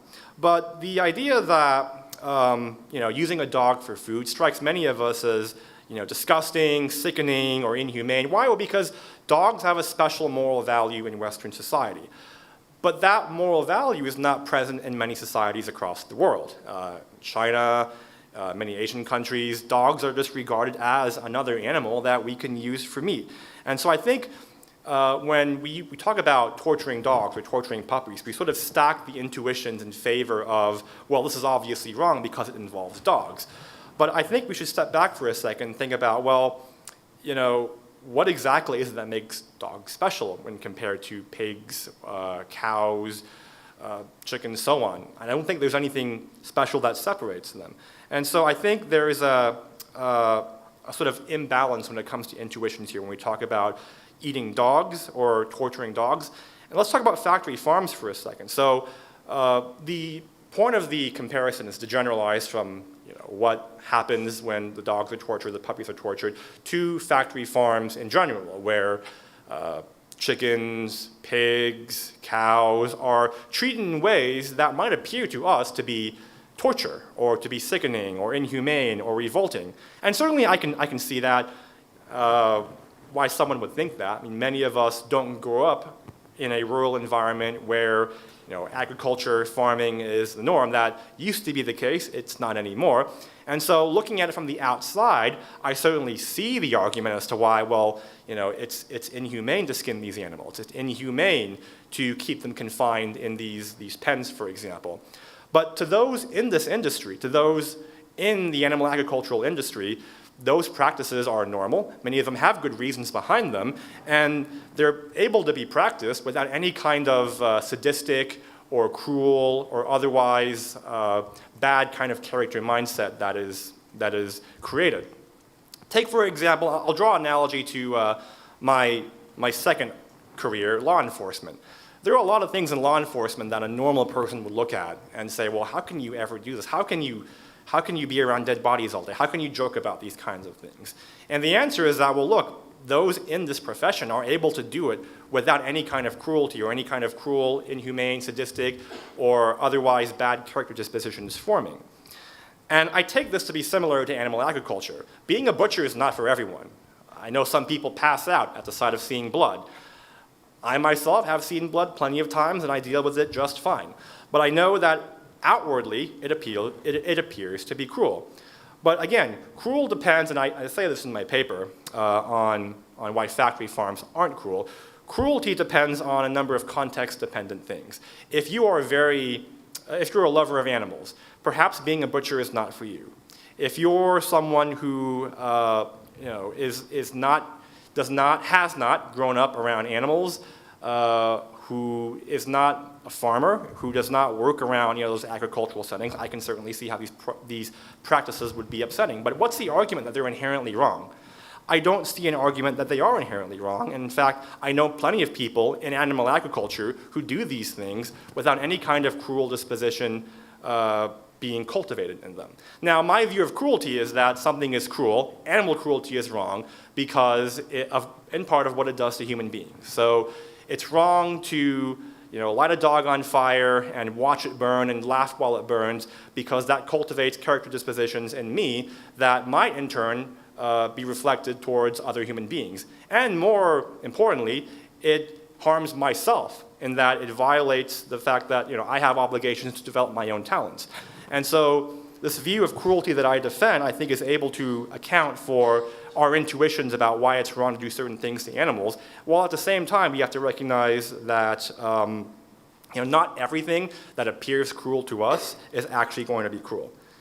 Now, I am quickly running out of time. Let me talk a bit about my response to the argument for marginal cases. So I talk about this idea of a root capacity, and I've gotten some criticism about, okay, what is this idea of a root capacity? What does it mean to say that something has a basic capacity to reason? It doesn't seem as if an embryo, for example, has any kind of capacity to reason, because an embryo has not developed the physical organs necessary for that. Or maybe an infant or a baby that's born without a higher brain, anencephaly, right? Those don't seem to have a higher order or any kind of meaningful potential to reason.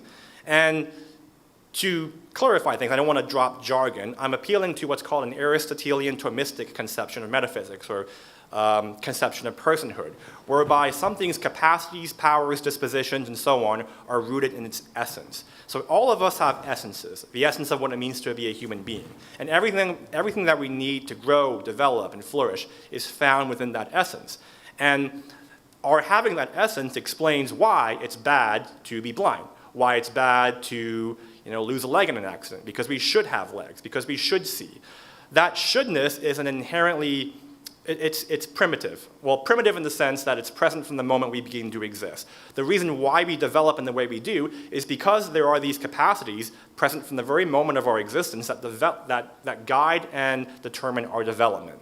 So when it comes to the idea of a root capacity is something that we have inherently from the very moment of our existence that guides in a law-like way our development to a certain goal or endpoint. And every human being, in virtue of being a human being, has a capacity for rational agency. Now, Travis brings up the species problem, and you'll notice that in my opening statement and rebuttal, I never once used the term species, because there is a big problem in philosophy of biology as to how you define what a species is. To make things more simple, my position is simply this. If something has a capacity for rational agency, then it has moral status. If something has a capacity for moral agency, then it has moral status. Now, what has this capacity? I think all human beings do. Now, in the philosophical literature, philosophers like to invent all kinds of thought experiments in which it's unclear whether something has a capacity for rational agency. My response would be that in these unclear cases, it either has a capacity for rational agency or it does not. If it does have it, then it has moral status. If it doesn't, then it doesn't have moral status. I don't think we need to define the concept of a species to be able to get headway on this issue. I have 30 seconds left, so let me finally discuss well, maybe I might save this for the Q&A. I want to talk about this idea of moral status. Travis says that, well, you can have moral status without moral agency, and that is a very common view of moral status where, just because something is not a moral agent doesn't mean that it doesn't have moral standing. Something might be what Tom Reagan calls a moral patient. But in my view, I don't think we can make these distinctions. I think that something either has moral status or it doesn't, and if it does, it has moral status as a moral agent, whether actual or potential. So this distinction of being a moral subject and being a moral agent hinges on a theory of moral status that is, I think, at the very issue at stake here, and one that I don't accept. And so on my view, to have moral status is to be a moral agent. Now, being a moral agent doesn't mean actually being able at the moment to discharge duties, to pursue the good and avoid evil, because moral agency is something that goes through temporary changes, right? I might go to bed. I'm not a moral agent at the moment. I'm not able to pursue the good, discharge duties while I'm sleeping, for example, right? So I don't define moral agency as the actual current ability to be doing things that involve the pursuit of good and evil. I define it in a more dispositional sense. And 1 minute over, so I will go ahead and conclude, but thank you again for coming and for listening to this important topic.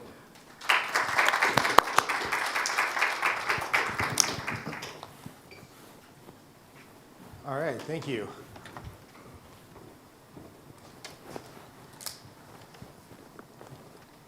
Is this going to make me log in? Oh, okay.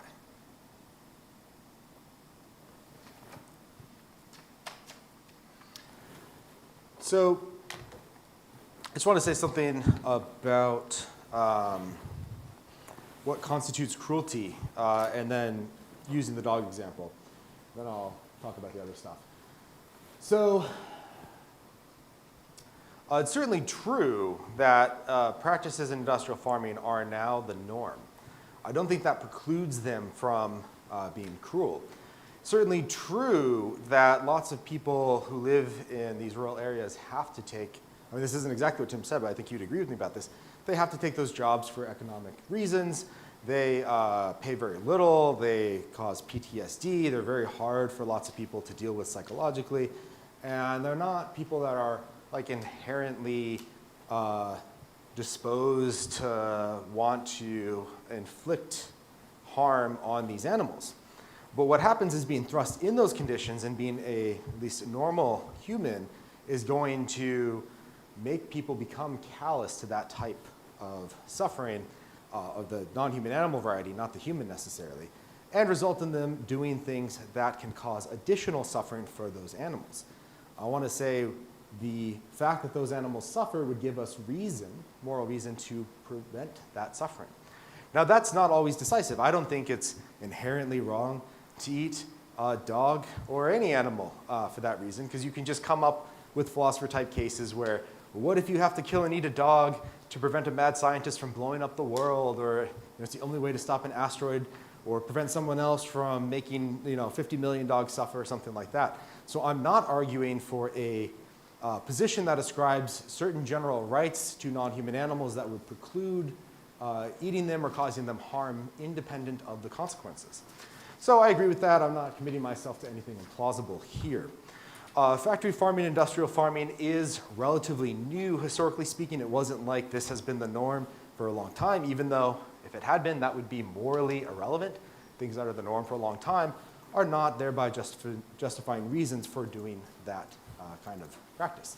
Factory farming started late 1960s, early 1970s, depending on how you define what constitutes a factory farm. And lots of the practices that cause a lot of suffering, there is, in fact, a reason for doing that, but those reasons are contingent upon those specific conditions.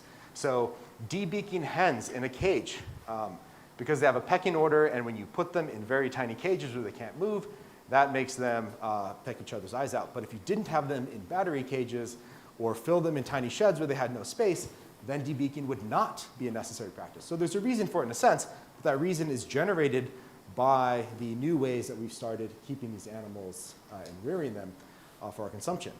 Keeping sows in sow crates, or pigs in tiny crates where they can't move, to prevent them from rolling over. You don't need to do that in farms that existed before the 1960s or truly free-range farms, because they would not kill their piglets when they did that. Molting chickens, starving them deliberately so that they lay more eggs. There's a reason for that, because you can get them to lay more eggs even though it's going to cause them a lot more suffering, and then it would cost more money to sell the eggs.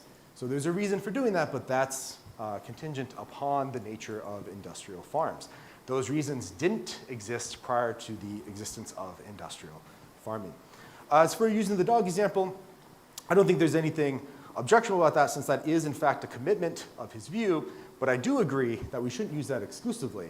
And maybe this is a point of agreement between us. I don't want to say that treating those dogs in that way is worse than treating pigs in the same way, which is what we do in the US. In fact, it's equally bad. And I had wanted to show you videos of that. That's what this is, and then there's a video at the end. Unfortunately, the embedded links don't work. That's a picture of sow crates in this PowerPoint, but I would strongly encourage all of you to not just look at the dog example, but to look at videos of animals in factory farms and the way that they're treated and the amount of suffering that we inflict on them, and then think about the extent to which we could prevent that and our interest in doing so. Tim's view is that if we could cautiously prevent it, it wouldn't be wrong not to. If we could prevent more suffering at literally no cost to ourselves and inflict more suffering on animals, it's totally fine so long as it doesn't result in humans being treated poorly. Now, he said in this that that wouldn't be cruel on his view. I think we have a different understanding of cruelty. On my view, if you cause gratuitous suffering, which is not to say cause suffering, but cause unnecessary suffering, extensive unnecessary suffering, that could be cruel. Okay. What do I want to say here? Well, let me preface this with it's despicable that people have given Tim death threats. I want to be very clear as a proponent of free speech that we should engage in this rational inquiry civilly. I'm glad we've been able to do that. I would strongly condemn threats, death threats, or any other kind of threats to somebody merely for writing papers and discussing these issues. Okay. I also want to say, not all views that are being discussed are on a par in terms of plausibility, are on a par in terms of their ability to stand up to scrutiny, and these, although philosophical issues, are not mere matters of opinion. At most, one of us is right. Our views do not exhaust the logical space, so we could both be wrong. That's logically possible. But at most, one of us is right. Okay. So now the question is, which of our views are better supported by the evidence, stand up to scrutiny, are shown to be more plausible upon reflection, and so on, and how do they stack up against all of the other possible views that we could consider? I want to argue that mine, my concluding remarks, do a better job. So one, an inductive argument, there's a seeming consensus among ethicists in the animal ethics literature besides Tim that this view is false. So it's not as if he is representing 50% of what animal ethicists think, and I'm representing what 50% of animal ethicists think. There's a strong consensus that his view is false. Now, I want to be clear, that's not a deductively sound argument against his view. It's merely some evidence. If experts have largely reached a consensus about some issue, non-experts who are aware of that should take this to be evidence that the experts are right. Now, that's not always true. Maybe Tim has the moral prescience that nobody else in philosophy has and recognizes the truth. He sees it, he argues for it better than everybody else. Maybe that's right. But if you're thinking about this as an outsider and you're looking at what experts think, the fact that there is universal agreement besides what he thinks, that this view is mistaken, should be some evidence to you that he's wrong. Okay. Now, ethics is different from things like empirical sciences, where you would need to maybe do a lot of extra work to check the arguments on your own. So I also want to emphasize, I don't want you to stop at that conclusion. I'm not saying you should think, well, most people disagree with Tim, so he's wrong. That would be intellectually lazy. Don't do that. What ultimately matters is whose arguments are better. So I want to say the arguments that I give are better. Here's some reason to think that. His view, and this has sort of come out in the back and forth, relies on a number of highly contentious and I think implausible commitments that are required to accept in conjunction to get the verdicts that he does. For each view that is subject to serious objections, the more you add to that, the less confident you should be in the set of views. So take He seemingly assumes perfectionism, some kind of Aristotelian natural law account, which you just said. I have some confidence that that view is true and some confidence that it's false. I have reasons, I think, to think it's false that I'm happy to get into more. But I'm pretty sure it's false. But what about the idea that inanimate objects have well-being levels, which is also something that he thinks? That could be true. I can't be certain of any of these moral claims, but I think it's probably false. What's my view, or what should my confidence be that A and B together are false? Well, since A, I've argued is improbable and B is improbable, I should think A and B are more improbable than each of them considered in isolation. Okay. So he has lots of views here that I think we should think of as implausible in their own right, and in order to get his view, the entire conjunct, all of these need to be true. And I think we should be very confident that that's not the case for the entire conjunct, even if we don't have that same level of confidence for each considered individually. Okay, so he assumes perfectionism or some Aristotelian natural law account. I appreciate him specifying that to some degree, but the details are still murky. What does it mean to guide the path? Why should we think that humans are the relevant category of picking this out rather than something more narrow or something broader? Now he says, well, they either have the rational capacity or they don't, and if they do have it, then they have moral status. If they don't have it, then they don't.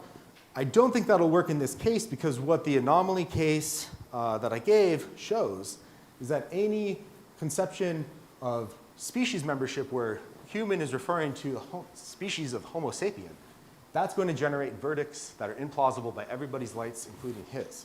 The challenge would be to give an account of human that isn't going to allow me to give a case that's going to show that you're committed to implausible verdicts. So being neutral on the account of human I don't think is going to work. In other words, if any account on offer of human is going to generate these types of verdicts, and I contend that any account of human understood as a biological concept is going to generate those verdicts. Okay, so he assumes perfectionism, some natural law account, that inanimate objects can have well-being levels, that there's an inherent normativity in the genetic norms for all species. Well, I think that rather than subspecies or broader things as genus. He holds an unspecified account of rights that I'd like to get clear on, and I think there's going to be lots of implausible implications once we figure out what rights we have, what grounds them, and what conditions.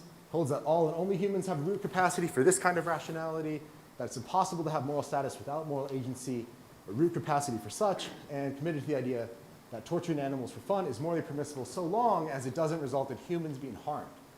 Now, what he said in some of the back and forth is, well, if it harms animals, then it'll harm the human. It could be wrong for that reason.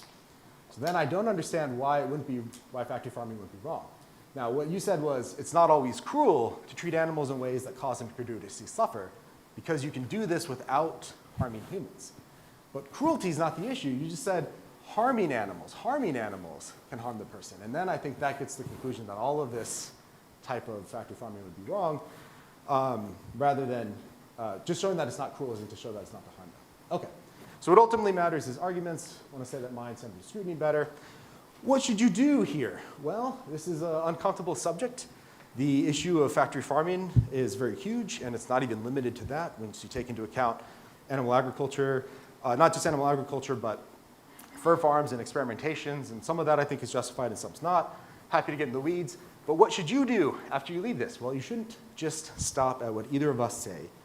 You should, to the best of your ability, impartially assess the arguments for the various positions, subject every argument to scrutiny, do so with the aim of finding truth, not what makes you feel comfortable. A lot is on the line here, so I think it's reasonable to say that you should do this, insofar as time is available and insofar as your abilities allow you to do that. If animals have moral status, then we need to take that into account in how we act.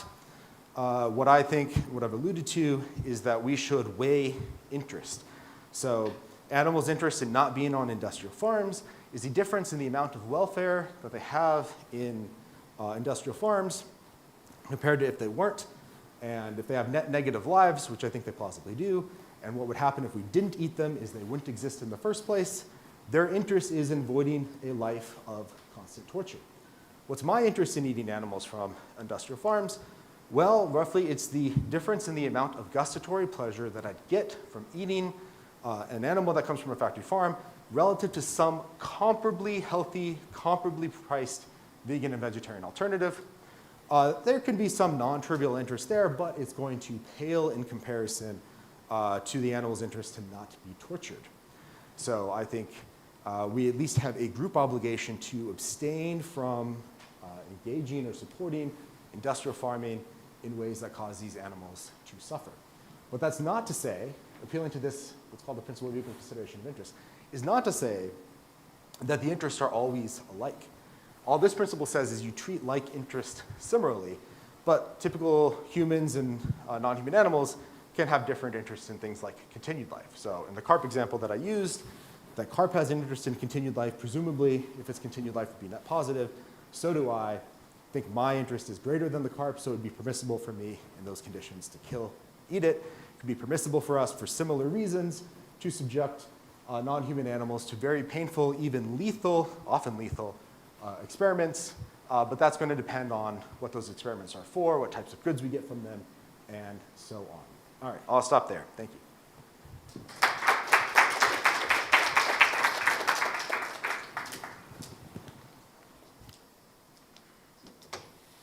Excellent. Thank you to both. I appreciate that. Now, Q&A. Anybody in attendance, line up to the microphone. You can ask questions of either one of our speakers or both together. Please, feel free.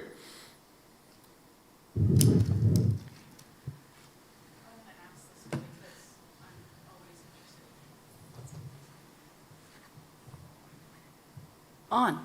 There we go. Fabulous. Okay, so there's always an implication within these that humans are at the height of the food chain and that type of thing. Why is that part and parcel of it? How is it that we know for certain that animals don't know right from wrong? We have no indication of our techniques to see that they understand the right from the wrong and then make an action for that. Does that make sense? So why are we assuming that we're at the height and we're not actually at the bottom? I mean, to Travis's point, we're the only animals on the planet that do industrial farming. Like animals themselves don't do industrial farming. So could that not then be a case for we're actually at the bottom and we don't understand? Sure.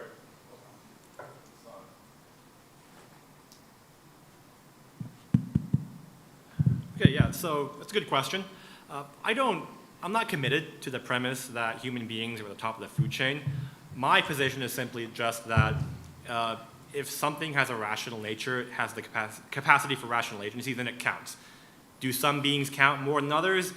I don't think so, but it's not a part of my argument. Now, how do we know animals don't actually have that capacity? We've done plenty of studies, plenty of investigations, whether animals have stuff like episodic memory, metacognition, and from my understanding of the literature, the consensus is that animals don't have that. And as I alluded to earlier, we know, in my opening statement, we know what something is by observing its actions. And we've observed plenty of animals, and we don't see anything like rational behavior in animals. We certainly see a lot of intelligent animal behavior, but nothing that is at the level of rational behavior like we do. And all that's evidence that, well, look, if you don't see it, that's a good sign it's not there. Now it's defeasible. Perhaps we've been wrong this whole time, and animals actually do have a rational nature, in which case I would have to apologize for defending an incorrect view, but to the best of my knowledge, I don't think animals have that rational nature, and the evidence seems to be pretty decisive to that regard. Yeah, I'll just add that I agree with that. I mean, there's some empirical evidence that like apes and chimpanzees enforce certain norms in their communities and so on. You see that for some other non-human animals as well.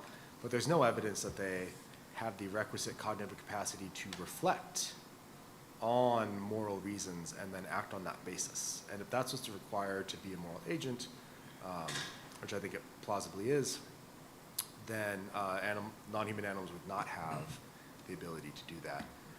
And I would just add, to try to make that more intuitive, if they did, then it seems like reactive attitudes that we ascribe to humans would then be fitting to ascribe to non-human animals. But they're not, and we think that they're not, or at least we think they're not, and we think they're not plausibly because they lack the ability to act on these reasons. So, I used to have 2 dogs, and when they were alive, one of them was very food motivated, so she would try to eat all of her food and then run and attack my other dog so she could eat his food, right? And she couldn't reflect on the moral reasons to not inflict harm on this other dog. She was just sort of motivated by this food, and it wouldn't be fitting for me to think that she's blameworthy for that behavior, even though I was able to, my wife and I were able to train her not to do that. But she stopped doing it because we, trained her by using a system of carrots, so to speak, of rewarding behavior, to get her to not do that.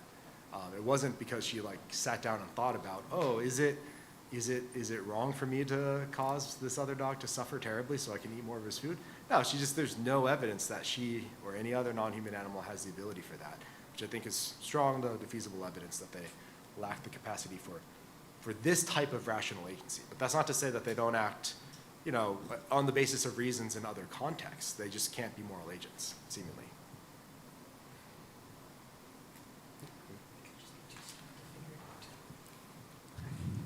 Is this tall? Yes, it's still on. Okay, hi. So I have a question about the analogy between harm to a car or a computer and then harm to an animal, right? So if I turn on my computer and it's not working and there's a virus in it, so by that definition, it's harmed by that virus, right? And I take it to the Geek Squad or something. I'm worried about, oh gosh, I have to buy another computer. This is so expensive, blah, blah, blah. But I don't feel bad for the computer, right? I'm not pacing back and forth in agony that there's something wrong with my computer, right? And if the Geek Squad comes out and they tell me, yeah, it's done, it's dead, you need another computer, I'll be like, oh God, now I gotta spend money on another computer. But I'm not gonna go home and cry about the loss of my computer and take the day off of work the next day to mourn my computer, right? That would be absolutely irrational. If anybody did that, you would say that's irrational. You're acting irrationally, right? But people do that for their pets all the time, right? When I pace back and forth when my dog is in the hospital, I'm worried for my dog. When my dog dies, I take the day off from work the next day and I mourn. Nobody thinks that's irrational. But if the welfare of a computer is similar to the welfare of a dog, wouldn't it be equally irrational to treat an animal with compassion and whatever than to treat the computer? We treat them differently. We say one is irrational. If we treated them both, you'd say computer is irrational, animal is not. But the view that the welfare is equal, it would be if it's irrational to care about a computer this way, it would be equally irrational to care about a dog this way. So are we going to say that all people who mourn their pets and worry about their welfare are irrational? No, I wouldn't say that, and I think this is a good opportunity to clear up maybe our differences about well-being. I think it's pretty intuitive, and I'll address your question in a second. I think it's pretty intuitive to say that when a computer is infected with a virus, yeah, that computer is harmed. Something has gone bad for it.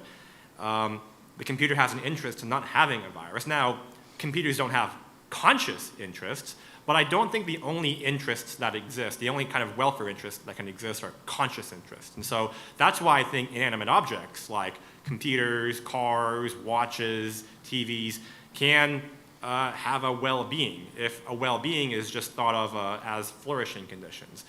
Now, to your specific question, I don't think it's irrational. Animals are similar to us in ways that a computer, a chair, a TV are not, and so based on that similarity, we have stronger feelings and sentiments toward them. But even some artifacts, right? I mean, if I have a guitar that my father handed down to me that was passed down as a family heirloom, and you pick it up and you smash that guitar into pieces, I'll probably shed some tears about my guitar being smashed, about how, something precious to me was destroyed. Even though it's a guitar, right, it's not irrational because I have a greater attachment to it because of its history. For animals, that attachment comes more naturally because animals are similar to us. Animals move, animals feel pain, animals seem to be, versions of us in some respects. We give them honorary moral standing as members of our family. And so I don't think it's irrational, no. And I think that when it comes to animals, artifacts, and so on, a lot of our attitudes towards them are shaped based on, our relationship to them, what they mean to us. Like, for example, I have 2 cats. The only reason I have those cats is because they are very useful in catching mice. I live in the country. My car gets chewed up by mice all the time. I've had to pay thousands of dollars in repairs, and so I got 2 cats as barn cats to help, catch the mice. Now, would I be sad if those cats died? Yeah, I'd be sad. Would I be, inconsolable, crying, so on and so forth? Maybe, probably not. I'd probably just get 2 other cats, new cats, to catch my mice for me. So I have an attachment to them, but, and some people are like this, right? Some people will mourn the death of a dog, of a cat, or a pet they might have. Some people might just go out and get a new one.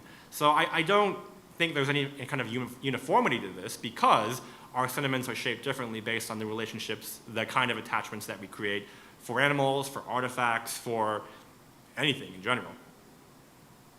I hope I answered your question. Yeah, could I ask a quick follow-up? Yeah, go ahead. So, do I go back here? I mean, I can hear you pretty well, so. So something that you said, so like if you lost your cats, Mhm.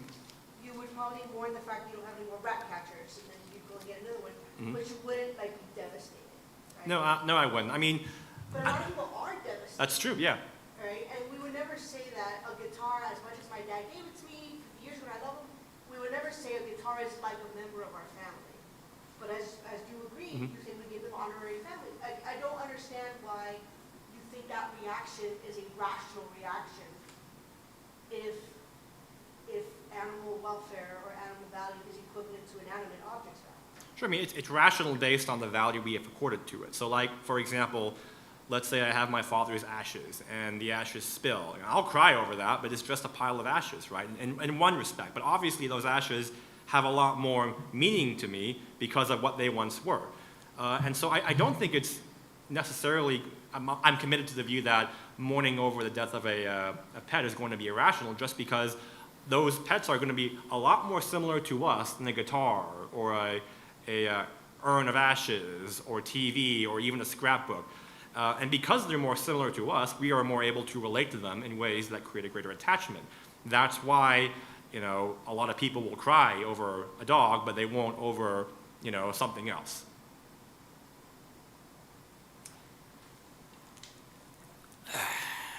I'm astonished, totally astonished by some assumptions that are made here.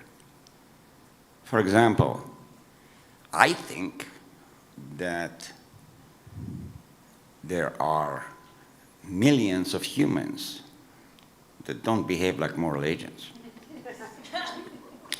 I think that the Nazis were not moral agents, even though they were very rational. They had reason. They had very effective ways of eliminating millions of people. But they were not moral agents. So the assumption that somehow this mysterious thing of reason confers moral agency, which then confers moral status, is a myth. I, of course, agree that moral agency is extremely important. There are many questions about what constitutes moral agency. I myself think that moral agency involves autonomy, self-governance, and millions of people are incapable of that. So why we assume that somehow moral agency is even extensionally identical to human DNA is beyond me. In fact, I would cry, and did cry, when my dogs die. I would not even share one tear if Putin dies, because I don't think he's a moral agent. I think he's human. I think he has certain instrumental rationality, but I don't think he's a moral agent. Or at least he lost that capacity a long time ago. So the assumption that somehow moral agency is somehow even extensionally, let alone intentionally intentionally by an S, identical to the human species is beyond me. I don't think that these people, and there are millions of them throughout history and currently in current world, I don't think they're capable of operating with right and wrong, with moral concepts. I simply don't believe they are capable of that. Now, you claim, Tim, that because they are human somehow, they have this capacity to do it. I don't know what that capacity is. If they can't exhibit it, then the fact that they can reason instrumentally doesn't mean anything. Travis, you mentioned how one of your dogs eats the food and then runs to, right? Mm-hmm. Yeah. Yeah. And that's kind of strange because, humans don't do that, right? That's why corporations don't devour the market share of others or buy them, or human beings steal from others. That's why, right? We are so different from animals because we just don't do that. We do it even more than animals do it.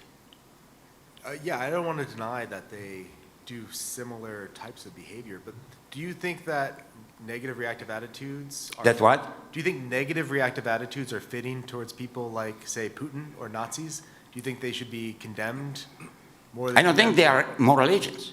They're human, but they're not moral agents. Right, that's why I'm asking, do you think that they deserve, that it'd be fitting to criticize them for engaging in, say, genocide rather than not? Good question. I think we should criticize them not for them, but for others. Do you think we should do the same thing to non-human animals? To for others? to the to what? non-human animals that are not moral agents? I can't hear you. Sorry, should we do the same thing to non-human animals that are not moral agents? Should we condemn the Oh, I lion for criticize killing my the dog all the gazelle? time.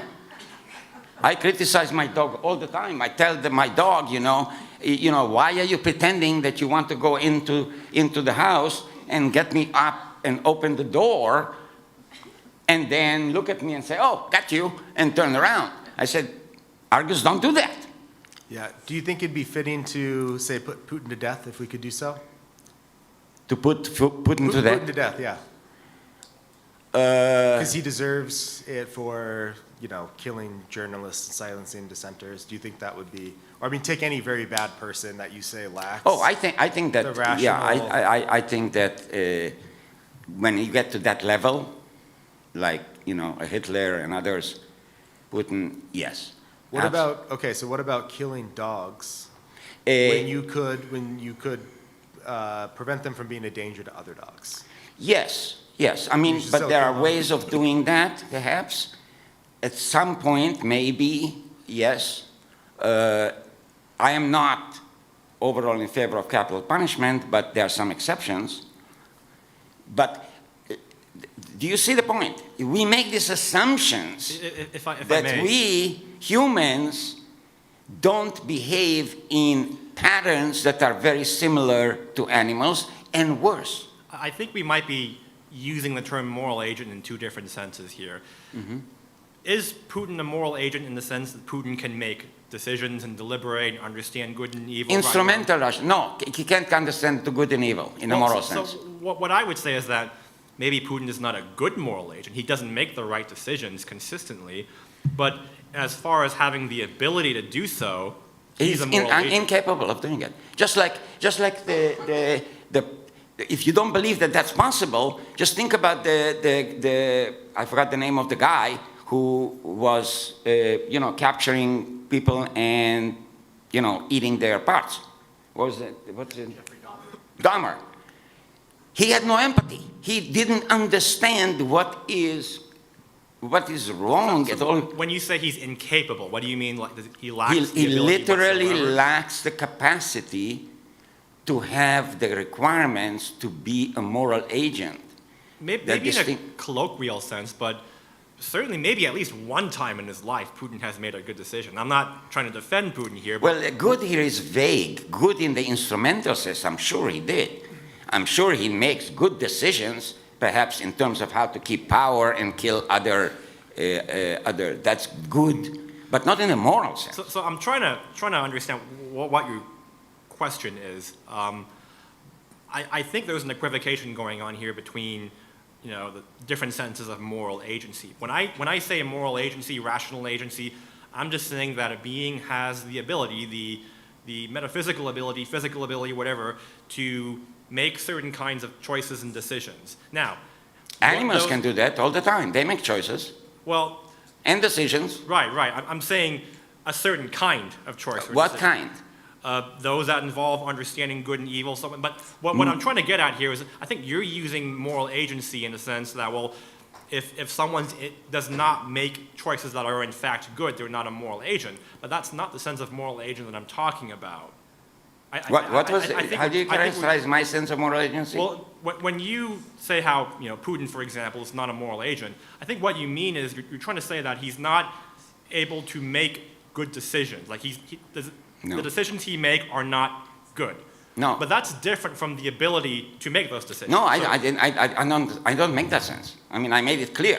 I said there is good or bad in the instrumental sense. Okay. Given certain goals, I can make a good decision, namely effective way of achieving the goals. The Nazis were very good in making decisions how to terminate millions of people.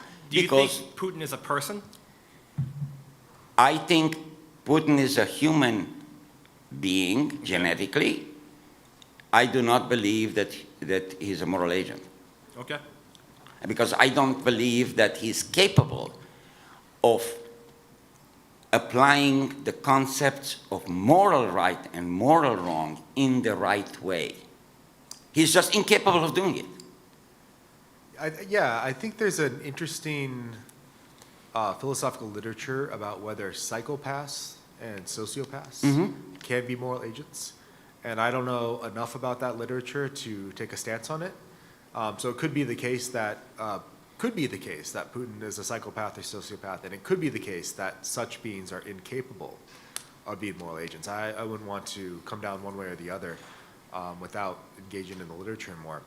But I don't think we could say that, for instance, all Nazis are not moral agents, because the number of Nazis is so widespread that it greatly outnumbers the people that are statistically Well, what I'm talking about, the psychopaths or Nazis in sociopaths. during World War II that were, you know, Yeah, and there's so many of them who are just normal, who are otherwise normal people like you and Yeah. me that are yeah, we thought willing to Putin do was a whatever the normal person convention for of a the long society time. is at that time without critically thinking about it. But that fact doesn't mean, and this I think relates to Tim's point, but that fact doesn't preclude them having the ability to have done better than they in fact did. Maybe the psychopathic Nazis lacked the ability to do better than they did, but everybody who was a literal Nazi in World War II that was putting Jewish people and homosexual people and disabled people in concentration camps, not all of those people are plausibly psychopaths. They could have done better, it seems to me, even if they failed to do so. It seems like you were saying that none of them are moral agents, and you made that inference, as far as I could tell, from the fact that they did these utterly horrific, morally bad actions. But I don't think we could go, I think I'm disagreeing with Tim, but I don't think we can go from that to that they don't have the ability to.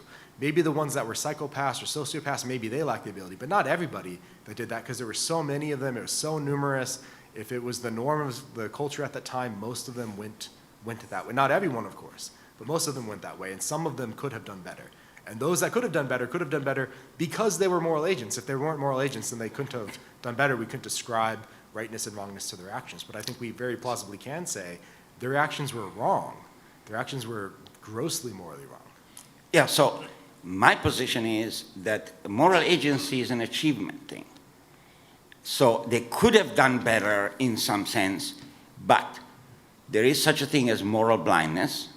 I think that psychopaths and sociopaths are considered to be morally blind, but there can also be a process where people become morally blind, totally indifferent to any moral categories. And then I don't see in what sense they could have done better.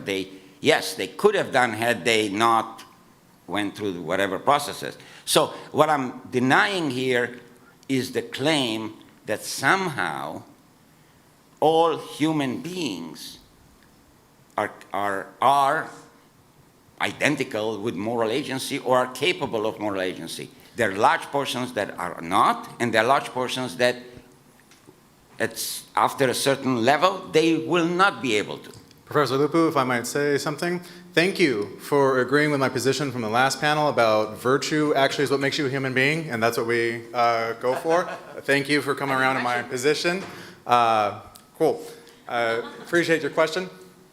Next, if you please. Did we have any online, like in the stream? Not that I have access to, Oh, if they do. okay. So, it was a good question. I don't know that we're advanced at that level. Okay, I've scribbled here.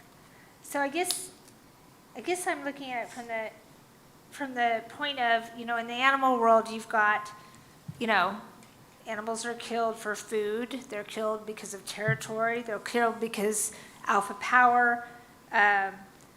Some of them eat their young. Some of them protect their young. And it seems to me humans make we do the same things. I mean, ultimately we are animals. We're human animals. And I guess, but when we created this sense of morality, or this definition of morality, to me,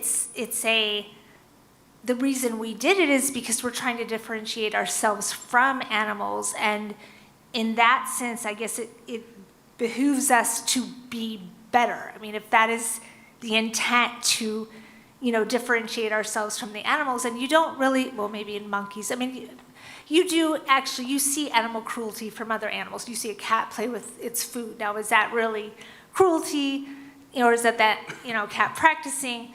But I mean, it just seems like, and it also seems like morality is relative, because depending on the culture, what is, what I consider evil or wrong, somebody else may consider good. And so I guess I'm just,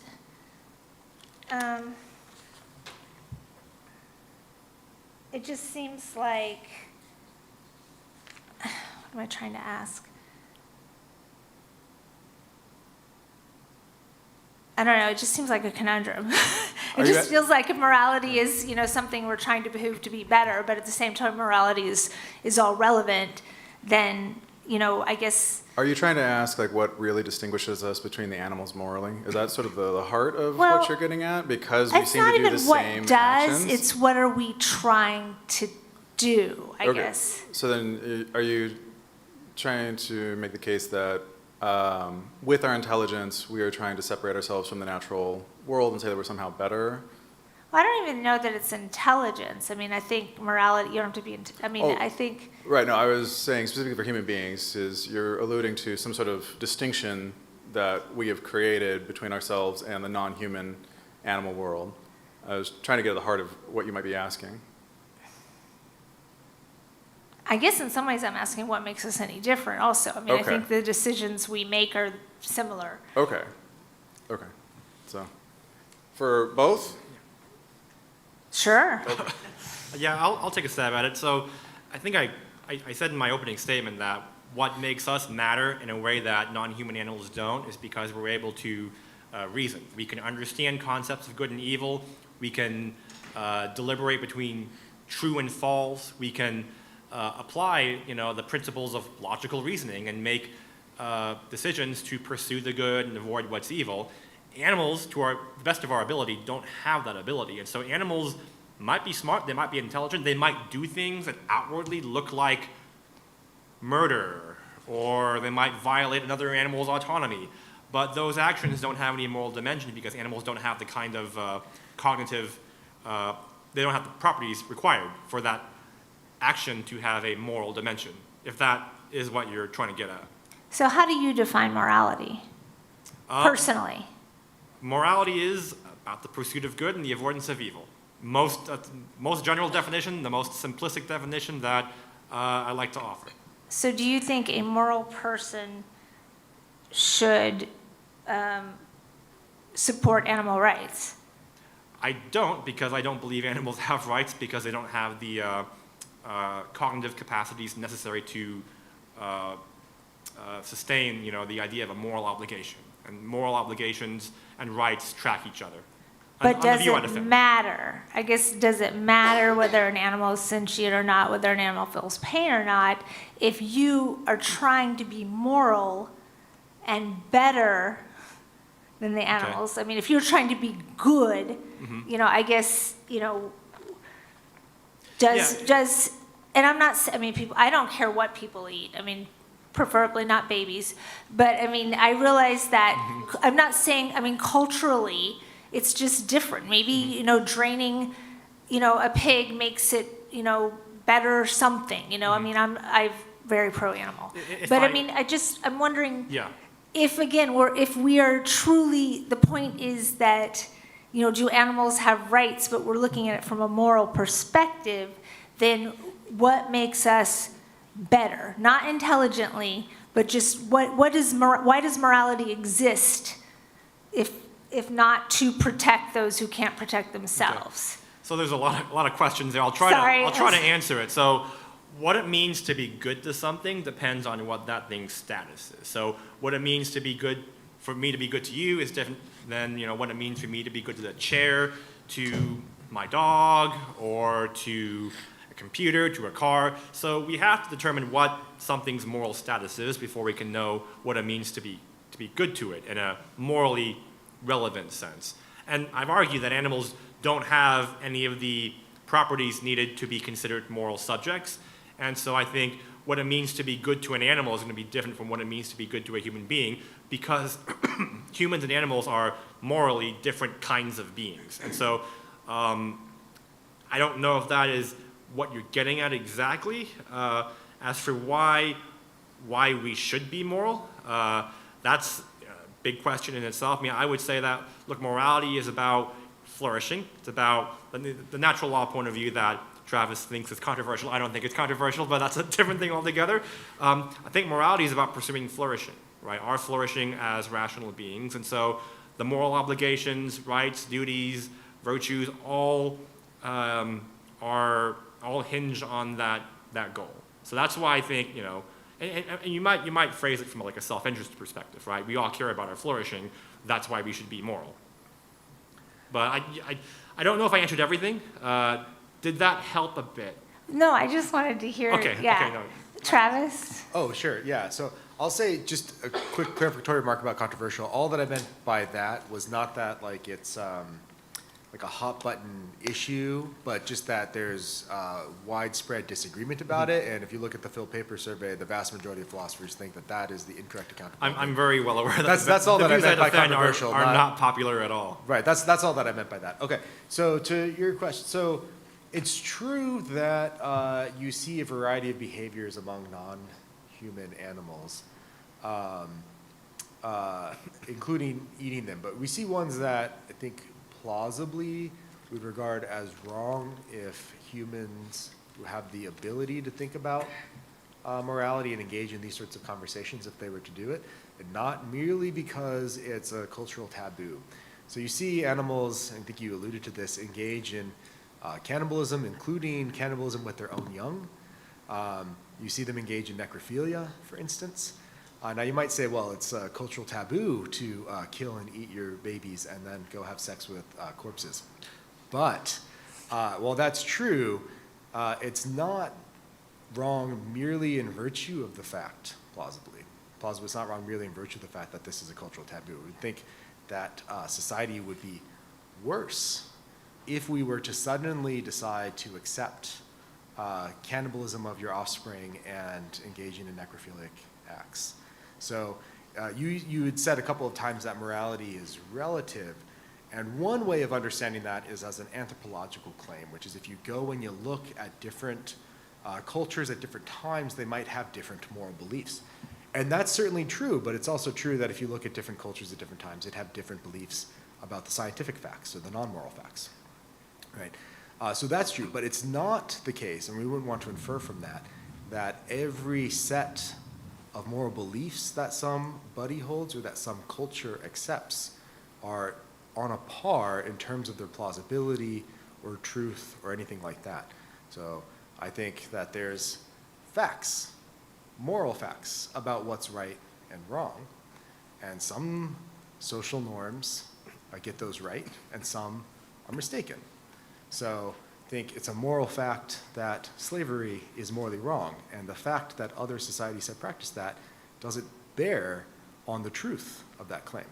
Nazism was mentioned earlier. It was a social norm in Germany in the mid-1930s, for instance, to engage in genocide against various groups of people, most notably Jewish people. That, while it was considered permissible at the time, those beliefs, I think, were false.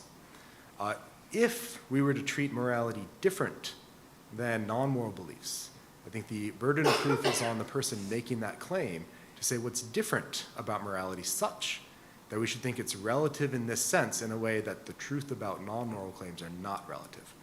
Right, so I grant that they're relative in the sense that different groups and different cultures and different times have different moral beliefs, but I don't think the truth of those moral beliefs are relative to the times and the cultures and so on. We're trying to figure out what the moral truth is now, and our society and other societies could be wrong. So I think even though most people believe factory farming is morally permissible, I've argued that that belief is mistaken. We should in fact think that that practice is wrong. And the mere fact that it's widespread and generally accepted and so on isn't enough to show that it's in fact true. Even though you would notice differences between the moral beliefs of people today and what they would think about factory farming in the 1920s before it existed, and I think what they will think in the future when factory farming goes away, which I suspect is very plausibly going to happen when clean meat, like in vitro meat, becomes price competitive, and then people are going to just buy it because it's cheaper. And then future generations will think that factory farming is wrong. They won't think, oh, it was right then and it's wrong now. It's that, no, they were making a moral mistake at that time and they should have stopped it. So maybe this is, I'd want to try to hone in on your set of questions by focusing on the view that morality is relative in this way. And I think we can avoid a lot of these issues if we distinguish between senses in which morality could be relative in the descriptive sense and the way in which it's not relative in the sense of like there's true moral claims and there's false moral claims. Yeah, just to add to that, I think the view that morality is relative, that there is no objective right and wrong, at least among philosophers, it's not really accepted anymore. Maybe it was in the past, but most philosophers believe that morality is objective, and I think Travis and I both agree that morality is objective, and on this topic of, whether it's factory farming, trophy hunting, zoos, or there is going to be a right or a wrong answer on it. It's not as if every culture gets to decide for them. That would lead to, as Travis was suggesting, some counterintuitive views, like slavery wasn't really wrong. It was just wrong because of a certain culture, and that might change in the future, go back and forth, right? And any issue that you think about, right? I mean, there's no right answer to it, which might sound good on paper, right? I mean, for controversial topics like abortion, guns, capital punishment, maybe agree to disagree. But I think everyone in here is actually a moral objectivist when it comes to issues that are, involve slavery, the treatment of minorities, so on and so forth. I think, we have implicit beliefs that commit us to the idea that morality is real and that it does not depend on the opinions of a group or a culture of human beings. Okay. Thank you for that.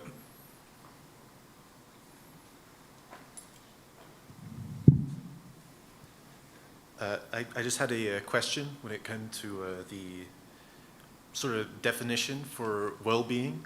Like, is there a independent baseline for that? Because you said that factory farms were immoral because it does harm to the well-being of animals.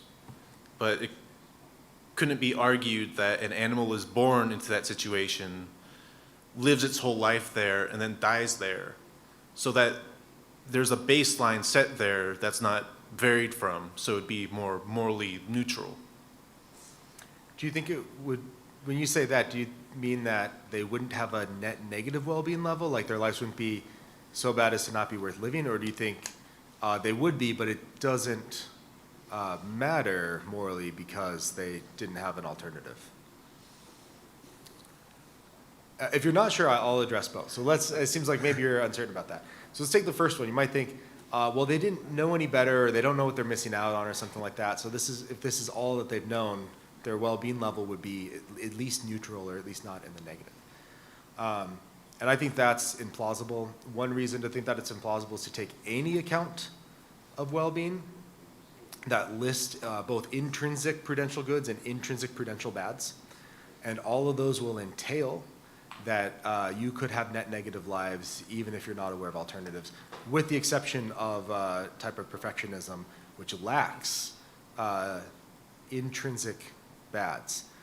And that's one reason, I think, to reject that type of perfectionism, because then you get that people's lives are only between 0 and some positive number, and you couldn't go below that.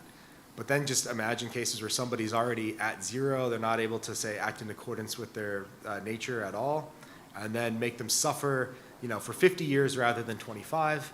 That view is going to entail that neither option is worse for you. So I think what you need to have a plausible account of well-being is one that posits not only intrinsic prudential goods, but intrinsic prudential bads as well. And once you do that, then you can get the conclusion that you can have net negative lives even if you don't know the alternative. Okay, so then the other way to understand your question is that there's no, their lives are net negative, but it doesn't matter because they, didn't know anything else or something like that. And then I want to know why think that claim is true. So people have suggested this to me before, and then if we generalize that principle to humans, it seems very implausible. So there was a movie that came out a few years ago called Room, and then there's one that came out before that, a superior Greek film called Dogtooth, and both of those involve stories about a parent that raises their child in a very confined, tiny space, like in a shed or in Dogtooth in the house, and they make up a bunch of lies about why you can't go outside beyond that and so on. And those kids, at least if they're young enough and you lie to them well enough, wouldn't know any better. But it doesn't seem like that would be permissible to do precisely because if you didn't do that, then they could accrue more net intrinsic good in their lives. So, you could say, well, this principle only applies to non-human animals and not humans. But then I'd ask the question, well, why? Why would this principle only apply to non-human animals but not humans? So I'd want to treat those the same unless we have some independent moral reason to treat them differently. Okay, so I guess it was more in line with the first one. Was just asking if, because you were going on the Yeah. intrinsically good and bad thing. So that's what I was asking, if there's a I independent baseline, independent of any animal's perspective. Yeah, well, I mean, I think, I'm not sure what you mean by independent of any animal's perspective, but I think pain is very plausibly an intrinsic prudential bad for non-human animals, which is to say that pain is bad in and of itself, and if it reduces the net receipt of pain and pleasure, then that makes their life overall worse. Right? So if I can, having the ability to feel pain is valuable in some ways, but in some cases, feeling pain doesn't result in an animal's life going better, it results in it going worse. Independent of what they think or believe about that, they can't have beliefs about that. Or take desire satisfaction. You might think the thing that's good in and of itself is getting what the animal desires, and maybe those are largely determined by what species-specific behaviors that they're going to do. And what's intrinsically bad is having their desires thwarted.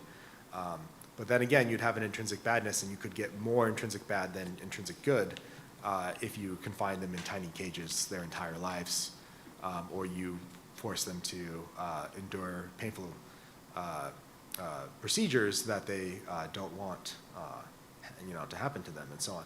So you can just run through different accounts of well-being. You could do objective list theories or pluralist theories. It gets more complicated, but on all of those accounts, there would be things that are intrinsically bad that I think we could plausibly say are present in the lives of such animals that have always been in these confined conditions.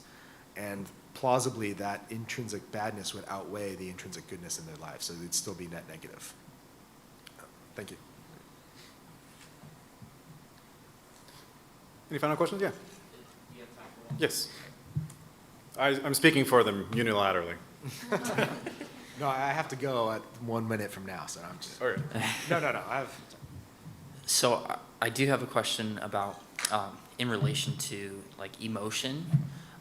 If emotion or empathy plays a role in the relation of, say, rationality or morality, I was wondering if I could get your guys' viewpoints on whether emotion plays into morality or plays into rationality, or if they are all interconnected. And if they are, would that give reason to the things that we do to animals or the things that we don't do to animals? Sure. I think emotions can enhance the life of a being who's rational. It can add more dimensions in which I can flourish, in which my well-being can be impeded, in which, my desires can be frustrated. But I don't think emotions in themselves have any kind of status-conferring, property to them. They're not relevant to the criteria that I outlined for having moral standing, which is knowledge of what is good and evil and the ability to pursue it. And so it's relevant, but not in and of itself. So the emotions, like I said, will make a being's life more rich, more complex, various ways in which it can flourish and have its well-being possibly impeded.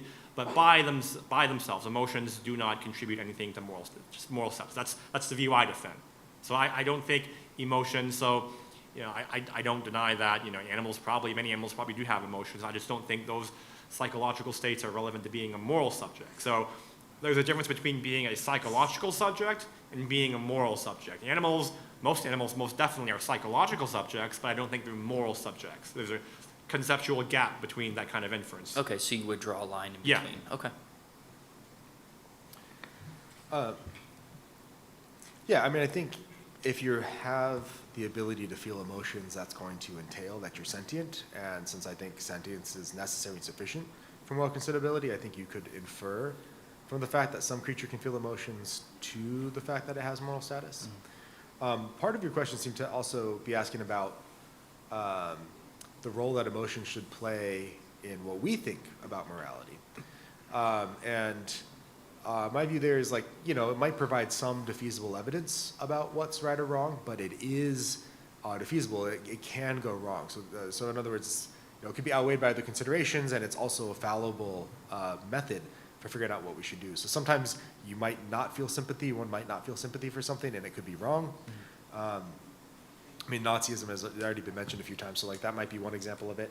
But other times you could feel sympathy and it would be misguided. So there was an amusing example, a video a few years ago of a robotics company that was testing a robotic dog that was sort of walking around, or you could call it a dog, but it was a four-legged robot. And then people were kicking it and seeing whether it could stand up again, and then they did it for one that sort of looked human. Mm-hmm. And a lot of people felt sympathy. They felt like it was bad or you're doing something harmful to the robot in a way that mattered morally. And I just think those sympathies are misguided. The robot is not, on the assumption that the robot is not sentient. And I think that's a very plausible assumption to make in these sorts of cases. So, emotions could give us some evidence about the morality of our actions, but it's highly defeasible evidence and it can lead us astray sometimes. Gotcha.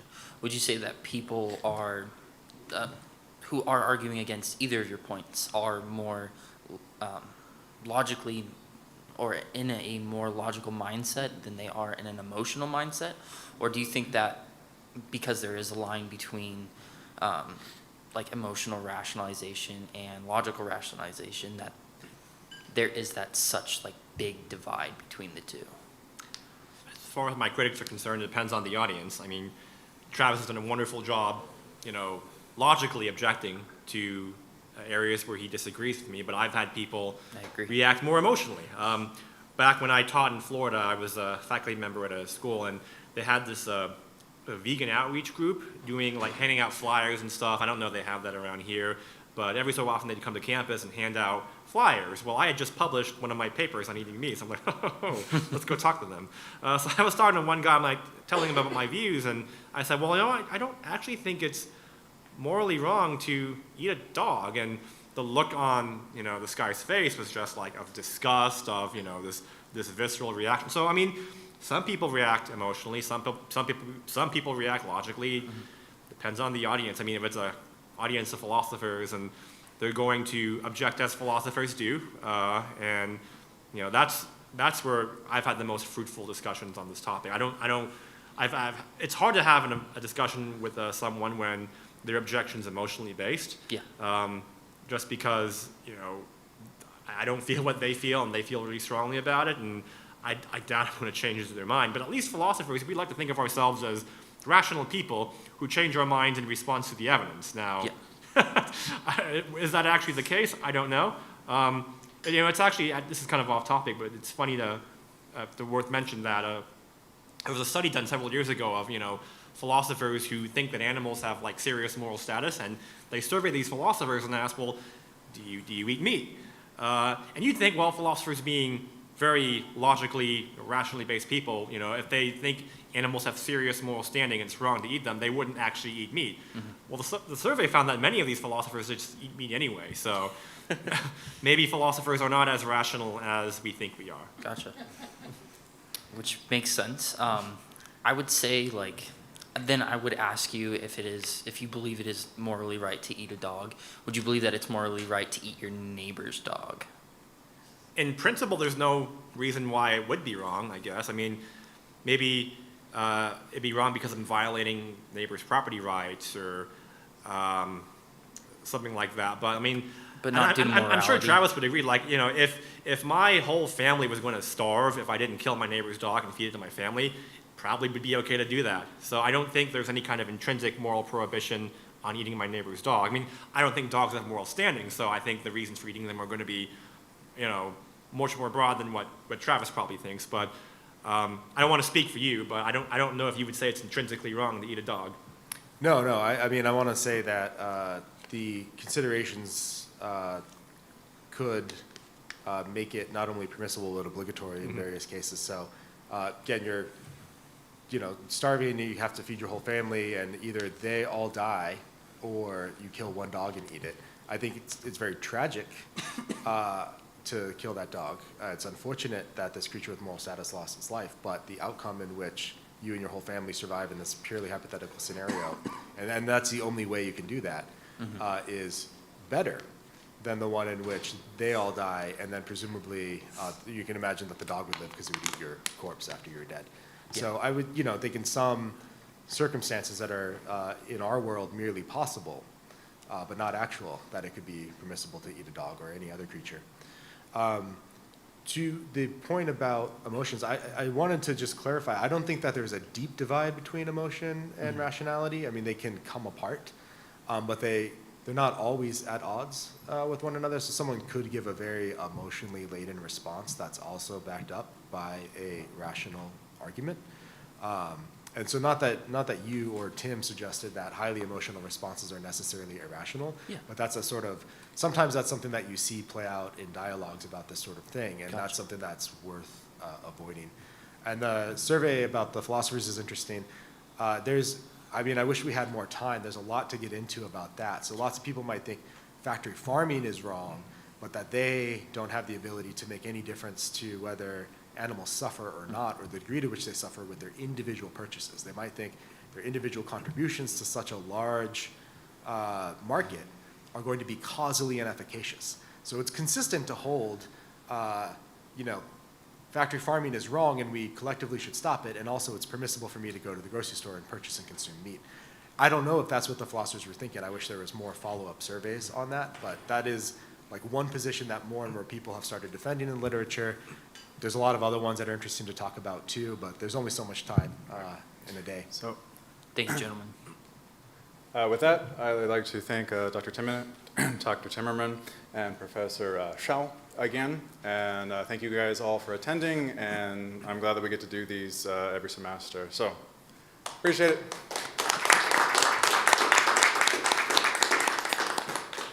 So, thank you. Right.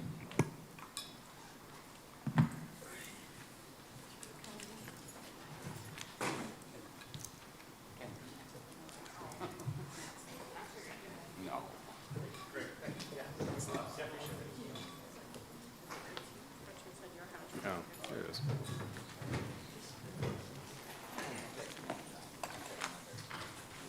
There you go. The recording included the Q&A.